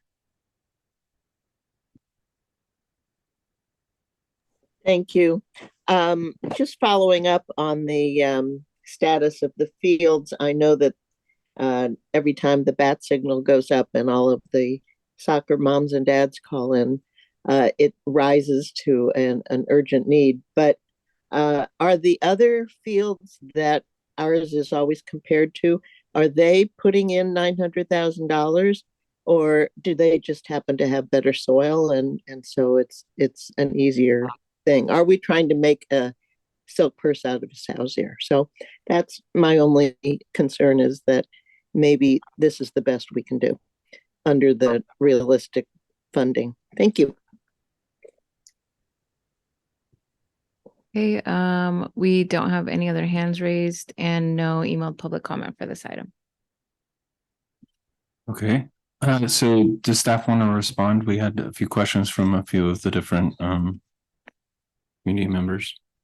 Sure. Let me respond to Clark first. Yes, this will go back to the commission. It's going to go back in December with the a list that is here, and then again the planning for 24-25. So that will go back to commission again on an annual basis, but again in December. To Patty's comment, I don't know what other cities or towns invest in the fields. So I think, Mill Valley and Tiburon, I think we've discussed it before. It's somewhere upwards and close to 2 million for each of those, and that have recently been reconditioned. So. Did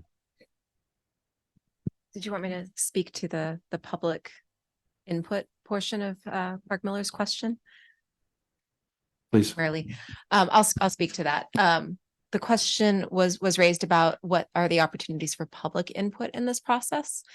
And I believe there's multiple avenues for public input in this process. The first would be at the fall, winter Parks and Recreation Commission meeting. So in this case, it will be a special meeting on December 4th because the commission typically cancels the November and December meetings and schedules one meeting in between the two. So that date will be Monday, December 4th. And public input can be made at that meeting. And then, of course, when the agenda is published for the Town Council Strategic Planning and Goal Setting Workshop to be held at the end of January, that would be another opportunity for public input. And then any meeting thereafter, it would probably come back to Parks and Rec Commission for discussion or an update from the director at that point during the director's updates, and then the budget process. So the budget process would really be the final point before the 24-25 fiscal year budget would be adopted, and it would be presumed that that the opportunities raised through the commission and then the council process would then be encumbered in that fiscal year's budget. Okay. Thank you. Adam, also to Bob's question or statement about the relationship between the public-private funding in a way we might be able to comprehensively address the planning needs and fast-track funding that might not even be public funds. Is there opportunities to do that? And is that something that would be identified during the strategic plan and through this whole process, or is that a little bit separate discussions about how far we can take it before we can even bring it to those consideration of a group like that? Yeah, I mean, it's a good question. I think there's, I'd recommend working with staff initially on sort of understanding what the needs are of that. In this case, we're talking about the Corte Madera Community Foundation, and sort of the idea and vision that they have for what that project should entail. Sort of match that with some of the master plan, which sounds like it's been pretty well aligned already there. And then I certainly would rely on Tim to sort of think about how the Park and Rec Commission gets involved. And again, that starts to become which ones of these how do we filter up these real priorities, and certainly that's part of I would think the criteria that we should use if there's private fundraising. Obviously, we just saw this play out with Scotty Lapp Foundation and the skate park as well. So that certainly helps accelerate projects. But we want to make sure that that also has a vetting process through what we've described so that people can comment and right. So we do have mechanisms to do that, and it's through staff. It's just directly staff engagement at first is what I'm hearing. So, okay. All right. Is there, so that was public comment. So I will close public comment and I will bring it back to the dais for any discussion points.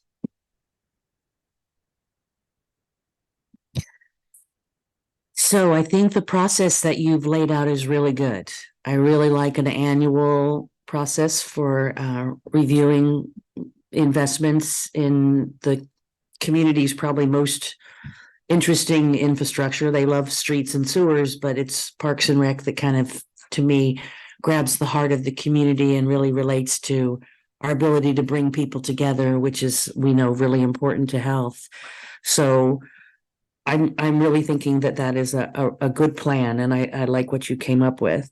I also agree with Adam that, you know, we do need to let staff initiate and pursue things without us sort of, you know, nickeling and diming and pimple picking, as my father used to call it. I think the dishwasher is a great example at the community center. That is an investment that will pay for itself. It's something that people in the community have been asking for at least 20 years. So, and we have heard from caterers that we're the only community center in all of Marin County that doesn't have a commercial dishwasher. So I really appreciate the initiative being taken there. I think it will help. I think it'll pay for itself because we'll get more events, we'll have more rentals, and the community center will be more vital and vibrant for the whole community. On Menke Park, I wholeheartedly support the community foundations wanting to take on this project and help support it.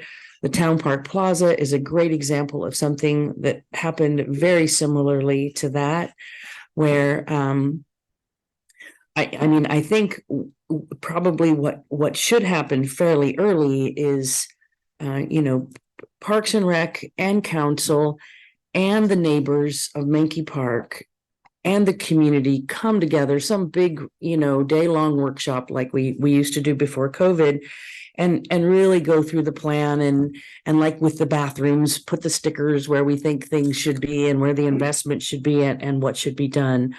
Because I think the consultants had a good start on theirs. I think the foundation has a wonderful plan for making the venue more vital and for actually viewing concerts, you know, removing some of the plants and putting in better seating and all those kinds of things. So I think there's a really nice marriage possible between the two plans.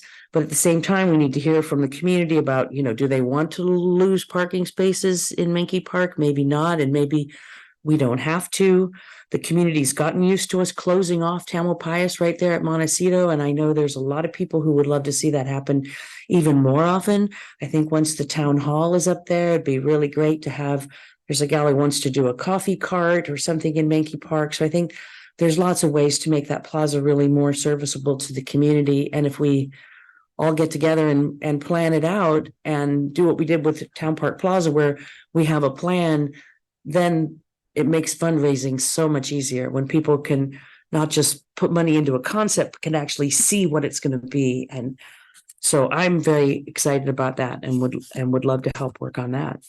And I'm super excited. I think this whole master planning process for, gosh, it started in 2019.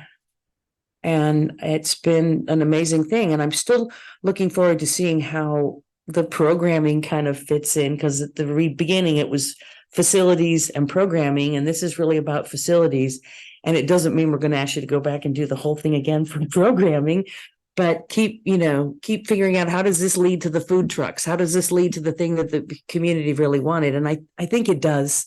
I just don't think it's all written out yet, but I'm really excited. I think this is going to be a really nice way to keep this document alive and working for us, rather than previous ones, which 3-ring binders went on the shelf and they were never looked at again. So thank you and congratulations on a great job.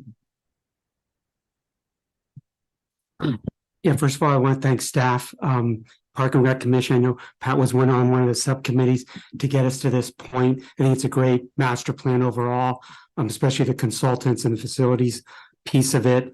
I would agree, Adam, with you. I think from a budget standpoint, I think we're going to have to figure out how much, like we did this year.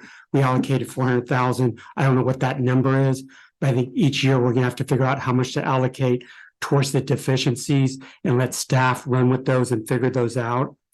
On pickleball, I play pickleball. I think it's great. One court is probably not enough at Town Park, but I know we don't have room for more if we do proceed with that. On Granada, I would notice the neighbors up there that we're gonna be striping for pickleball because pickleball does make noise. And I think you're gonna have to figure out the infrastructure part of it, during the summer when it's light until 9:30 at night. Do we want people playing pickleball at 9 o'clock at night? You're just gonna have to figure that piece out. And I don't know if you're gonna have to couple that with almost having a reservation type system. You can do an online type thing, because I think there's gonna be high demand for that. One thing I would like to see just added to the process is in the first bullet point says that Park and Rec Commission reviews master plan each year in full and recommends a project or projects to town council. I think you should add that when they, as part of that review process, they're also looking at updating that plan if they have to.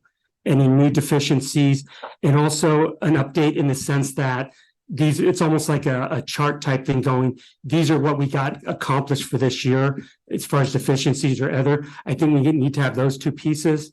And I think you need to add that piece to town council where we're not just getting the strategic part of it and projects, but we're also getting an update on the plan. Again, what's been accomplished, and if there's been any update to that. I would agree on the whole thing with Mickey Park. Again, I know that's a Park and Rec type thing now, filter up to us, but I would add one more piece into that. And I would add Amy, not this Amy. She looked at me like, oh my God, not this one, but redevelopment Amy. Only from her perspective, instead of just looking at the park piece of it, is there something on that whole square with the businesses that surround that square from a redevelopment standpoint? And I don't know that it's traffic. I'm not sure. She probably has the expertise, but I think we should take, well, if we're looking at that park, take a broader view of the whole square area. And again, I'm not sure what that looks like. Does that mean try and incorporate those businesses more into that park? Traffic control? I think we need to look at more of a entirety instead of just zooming in on one piece of it. And the last piece is, I just have one concern, and that's staff time. I know that, Adam, you already addressed this, but I've seen this before in the past in Park and Rec. In the old days, Park and Rec had a very difficult time. And this wasn't Tim or Ashley. It's part of you guys coming. You're trying to run a Park and Rec program. You're trying to do programming. You're looking at just existing facilities. And now we tag on, by the way, you have to go deal with contractors to go build a pickleball court. And the same thing with RJ. RJ, he's got a lot on his plate. I know town hall, hopefully I'll be done first quarter or so, but he has other projects, a storm drain, there's stuff going on with the sanitary district. I just get concerned that you guys are going to get stretched and something is going to break at some point in time. So I think, Adam, you just need to keep your eye on that and come back to us if you start seeing things go sideways. And it's nothing against Tim or RJ. It's just, I don't want you guys to start getting stretched where you're pulled in so many directions that either, programming starts falling apart a little, or these projects, it's the capacity that you guys had. And again, I've seen in the past, you guys get just stretched to the limit. But anyway, I think this is a great document, sets up a great framework for the future and guidance for us. Sorry, go ahead. Can I just respond to that real quick? Because I think so.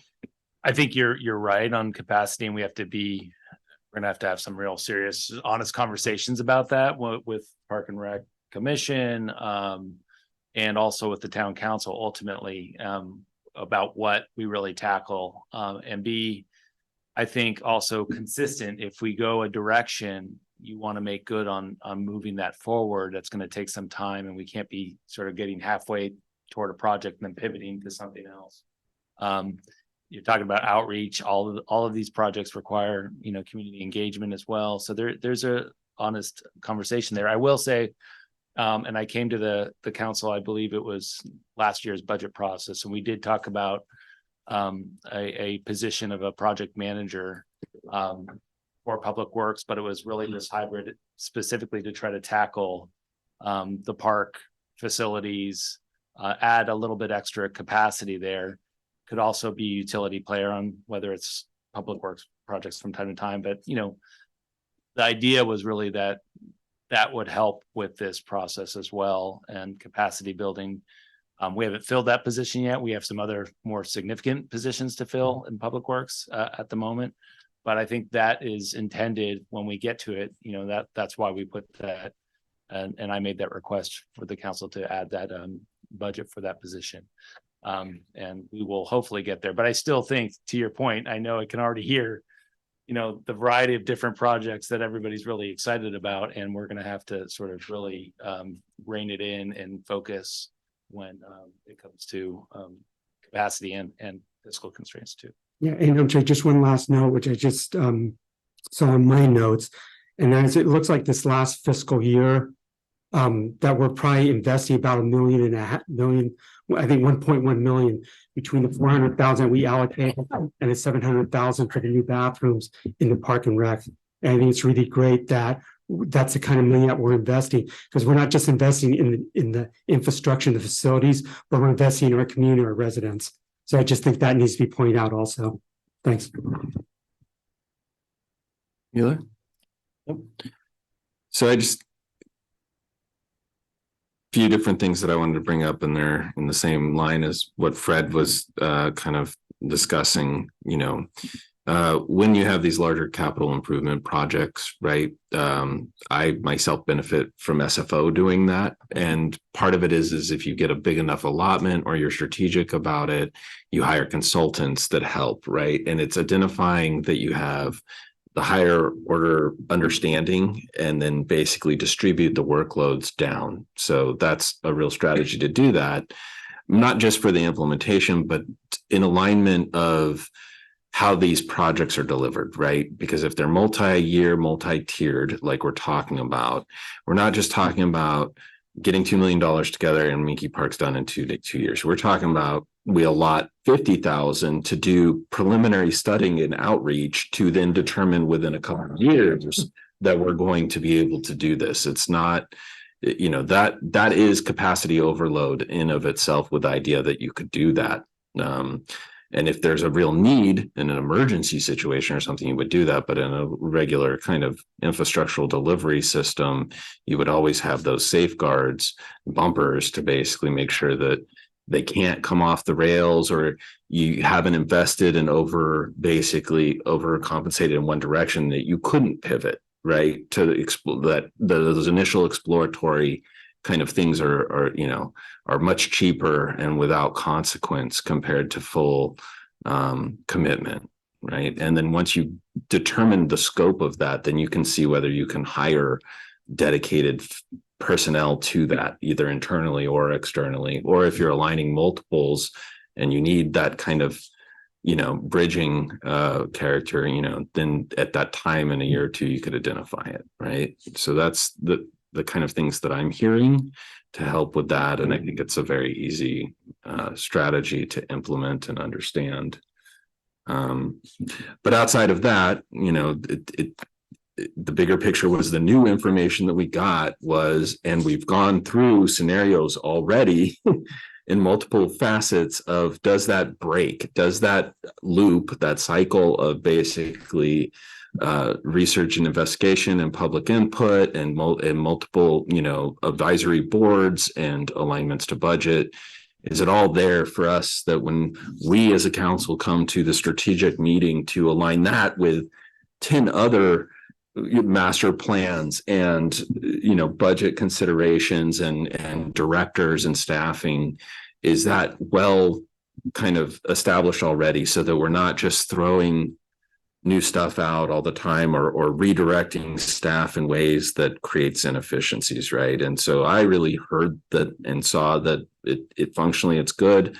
Fred already wants to get down deeper into the dials, right, which is great. But I think at the bigger, you know, adjustments, it's there, and the cycle will be successful in helping inform future council for this plan and others, right? Because I think that's my other understanding that wasn't really acknowledged, is staff may implement this in the same way for other kind of master plans that are coming up or we're approving or already in existence. Yeah, I mean, I do see this sort of as a model for, we've had the same request of how do we filter up ideas that our climate action committee or our planning commission might want to sort of put forth. And so I do see this as a model in various different areas of our work in which to sort of create sort of a more consistent, it's not going to be always consistent, but yeah, a more consistent way of sort of navigating the sort of the work program and plan and helping the council sort of determine what is out there and what there's already support for moving forward. And so, yeah, I think that's what I'd like to see. And we're already working on that with several meetings already. The next climate action committee meeting, next planning commission meeting, they're already going to be talking about their, but it's also an honest conversation from staff to bring to them to say like, hey, these things are already on our work plan rolling over. We talked about, you know that. So it's, I think, trying to build in some realism as well in terms of what can be accomplished. Well, that's fantastic. Thank you. And so with that, unless there's any other comment, we're looking for a recommendation to adopt the resolution as requested. I'll go ahead and make the motion to adopt resolution number 47-2023, approving a park and recreation master plan for all parks and recreation facilities, excluding Cove Park, and determine no further environmental review is necessary pursuant to CEQA sections 15162 and 15168. That was a mouthful. I'll second it. I'll second it. I like that role. Councilmember Casissa. Yes. Councilmember Avazio. Yes. Councilmember Thomas is absent. Vice Mayor Beckman. Yes. Mayor Lee. Yes. Thank you. The motion carries. All right. So with that, we'll move on to item. Thank you, Ron. Good work. Yeah, good work. Thanks, Ron. Like 5 minutes to go celebrate. What time is it? Does anyone need a bio break? Everybody okay? Last item. All right. All right. So we're moving on to item 6D. This is the consideration and possible introduction of proposed amendments to the Corte Madera Town Council Rules of Procedure and possible direction to staff to prepare a resolution for approval of amended rules of procedure for consideration at the next town council meeting. Oh, Mayor Lee, honorable council members, Amy Ackerman, town attorney. So this is essentially just an item to clean up our rules a little bit. Other than the amendments we made to the rules about a month ago, we hadn't really reviewed and updated the rules since 2017. So we thought it was time to do so. It is, I don't think there's any major changes. What we've tried to do is clean up some of the language to ensure consistency with the Brown Act. We did a little reorganization to make things easier to find. And we've got all things related to conduct of meetings in one section instead of all over the place. We added a couple of provisions addressing consent calendar and cancellation of meetings. Those weren't addressed previously. We removed references to publications that sadly no longer exist.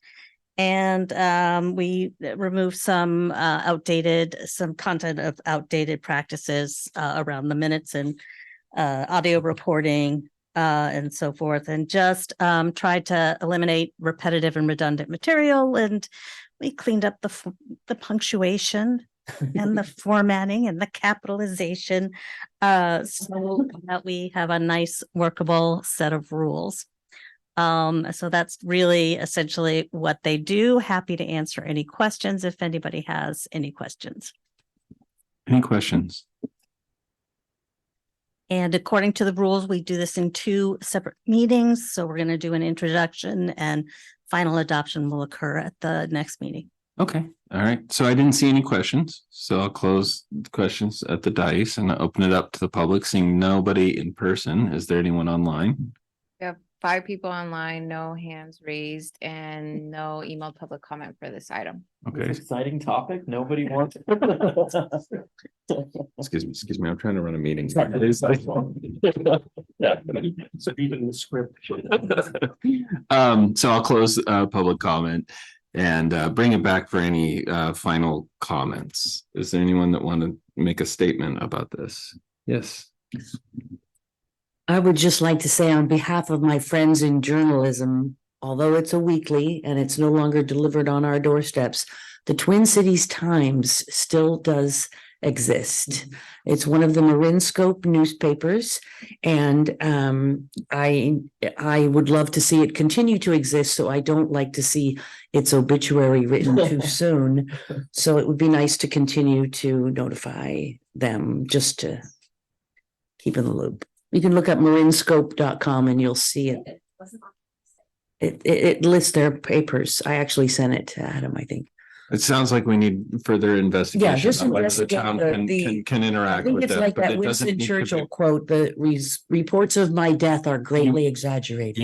You would like that to be continue to be a town policy, but it doesn't need to be part of the ordinance. No, this is just an aside. It's not something that needs to be factored into the ordinance. Just don't kill off journalism too soon. Yeah, so I also wanted to just comment, Amy, and acknowledge that we had said that we were looking forward to you kind of looking over some of the ordinances and start making these improvements and modifications for a more clear, practice of governance. And so I really appreciate that you've started bringing these in chunks, and just really cleaning it up. And I read through it, and I mean, all the things were great and in alignment with the way that we conduct our business. And so thank you for that. Yep. So with that, we're looking for a recommendation. This is to review the item and provide direction. There is currently no direction. It's just going to be acceptance when we do a second reading, or are we actually, sorry, am I reading the wrong one? Sorry, Mayor. No, we need a formal introduction. Formal introduction. And we'll take a vote on that. And the direction is to come back with the resolution to adopt the amended rules of procedure at the next meeting. Thank you for that clarification. Excuse me. Sorry. I'll move that we introduce the amended rules of procedure as presented. I'll second. Councilmember Casissa? Yes. Councilmember Ravazio? Yes. Councilmember Thomas is absent. Vice Mayor Beckman? Yes. And Mayor Lee? Yes. Thank you. The motion carries. All right. So with that closes the present, what are these ones? This is the business items. And now we will move to the council reports. Town Manager Adam Wolf, do you have any report? I have a couple that I'd like to report on. One, just to follow up on some of the road construction issues that we've reported on in the past over the summer. I would like to just report on some progress. I think positive progress has been made by thanks to Amy as well on some of this, but we've seen our contractor Doolittle, with some help of their surety, to step up and do some additional road work. It primarily started the week after our last council meeting. And so about 13 roads were redone. We've heard, actually, the comments we've gotten from residents have been positive. So that's nice to see. Obviously there's been inconveniences with having to redo the work, but I think at the end of the day, that's the right thing to do. And I think people are appreciative of sort of the effort that the town is making to get that done. Another thing, so there's a series of punch list items there. They continue to work on those items. I would say they're things like uncovering the buried utilities and micro repairs, things like that. That work is about 85% done. And about a list of 430 punch list items. It's down significantly to our satisfaction, mostly to our satisfaction as we're reviewing this.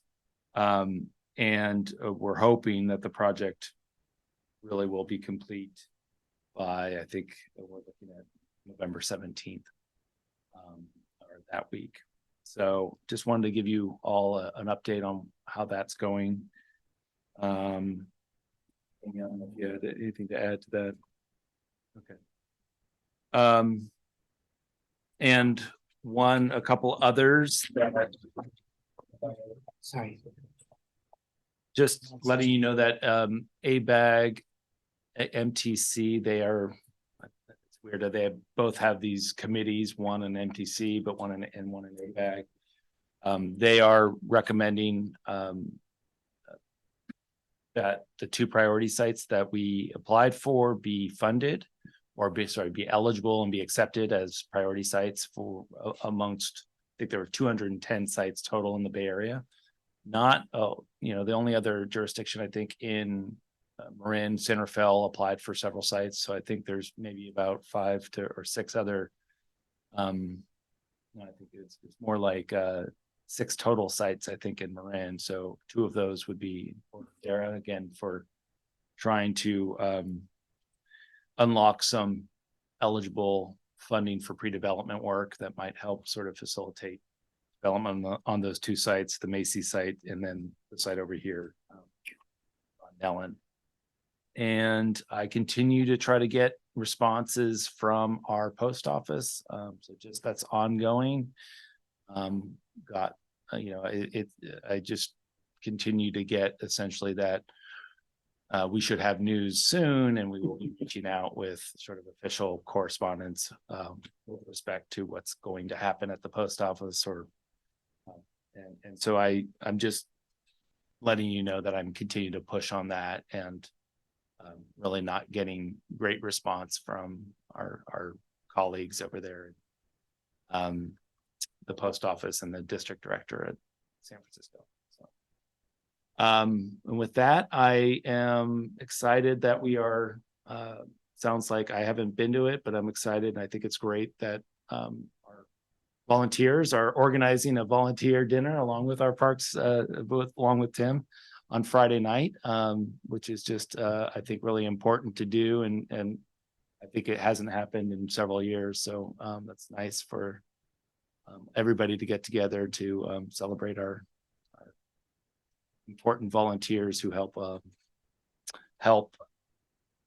us make all good decisions and put a lot of good work into making this a great place to live. So, and work.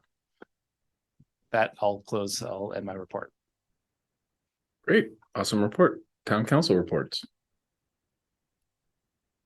I attended a 2.5-hour workshop on the TAM's desire to create a countywide transportation plan that would really focus on what we want to do. And the conclusion was the members of TAM really want to make Marin County more bike and pedestrian friendly.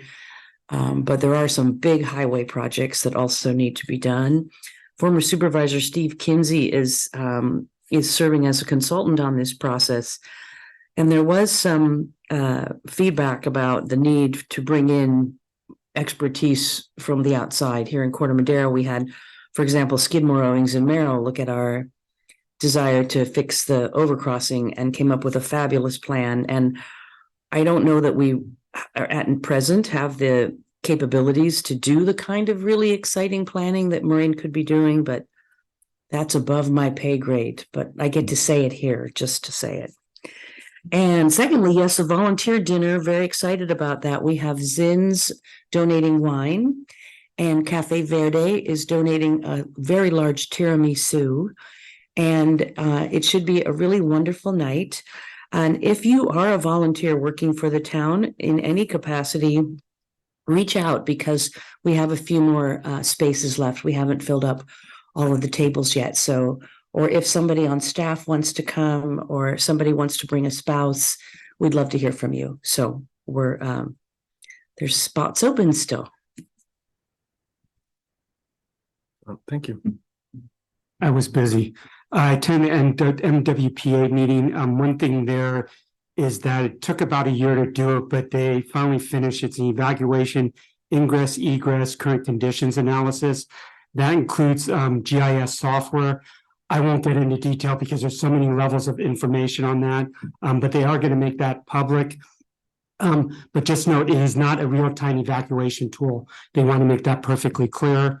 Also part of MWPA, I think a couple of weeks ago, I did 2 tours up in Novato of 2 sites where they're doing vegetation management. It was mostly the Novato Fire District, but MWPA also extended funding for that.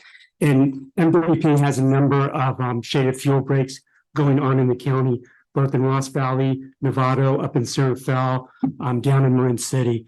So they're doing a lot of great work. It's probably coming all together. Attended age friendly, Corte Madera. Just one thing there.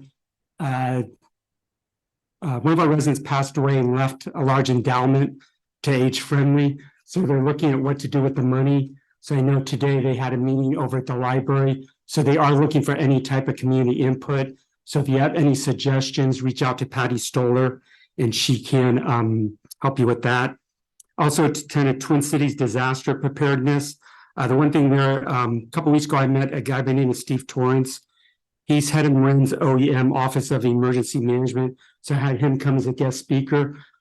He's really good. He just started in February of this year, but he's already hired, I think, like his staff is like up to 10 people. They're looking at doing a full-blown analysis and a strategic plan. And he has like 12 years experience, mostly in Southern California. He's dealt with fire, flood, tsunamis. He just has a lot of experience, Super Bowls, presidential visits, everything. He's a good guy. I would like to maybe next year see if we can get him to come to one of our council meetings, maybe in the first quarter or so, and have him give us an update of what OEM is doing, because I think they're starting to do a lot of good work. Also attended Marin Transit. So when we're talking about free pool, they did a whole analysis about potentially free transit with Marin Transit. Staff recommendation was not to go free, to try to enhance the discount programs that are there. And then lastly, I attended a Park and Rec meeting, which I think was a couple weeks ago. I lost track. Thanks. I had a pretty light couple weeks. I attended the MCCMC meeting on October 25th, and I attended the Transportation Authority of Marin meeting on October 26th. I was sad to see they presented the results of like one of their rounds of grant funding, and none of our projects got funded this round. So that's a bummer, but we will continue to advocate, and we appreciate their support with our overpass project.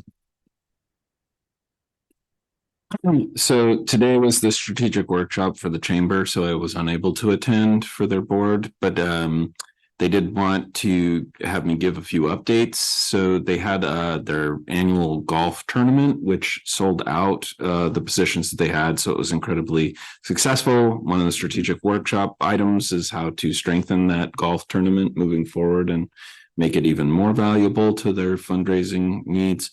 And they also wanted me to share that there's a holiday mixer on December 7th at 5 p.m. at Corte Madera Inn, and they would love people to attend. And part of the strategic workshop that they're really going to focus on is member enrollment. And they're really looking and doing a member drive this year and ways to really engage with individuals or anybody that wants to support the chamber. So if you have any good leads on that, please contact Julie. I did attend the MCC as well. Damon Conley gave a presentation. He's also back from Sacramento and offered his services if there's any legislation or anything you'd like him to represent and bring back to Sacramento. He'll have 2 months, this month and next, to discuss that. And he openly is looking for engagement. So please reach out to him. We also conducted a mayor's talk where we engaged for 2 hours at the farmers market last week with Adam Wolf, and it was a lively discussion. And I think my favorite was I got interviewed by a Boy Scout. So Nice. yeah. And then this Thursday there's the fire and police that I'll be attending. So if you're interested in that, those are public events as well. So that's all my reports. So we can close the council reports. We'll open up the discussion of draft agenda for upcoming town council meetings. Does anyone have anything for that? All right. And so with that, adjournment.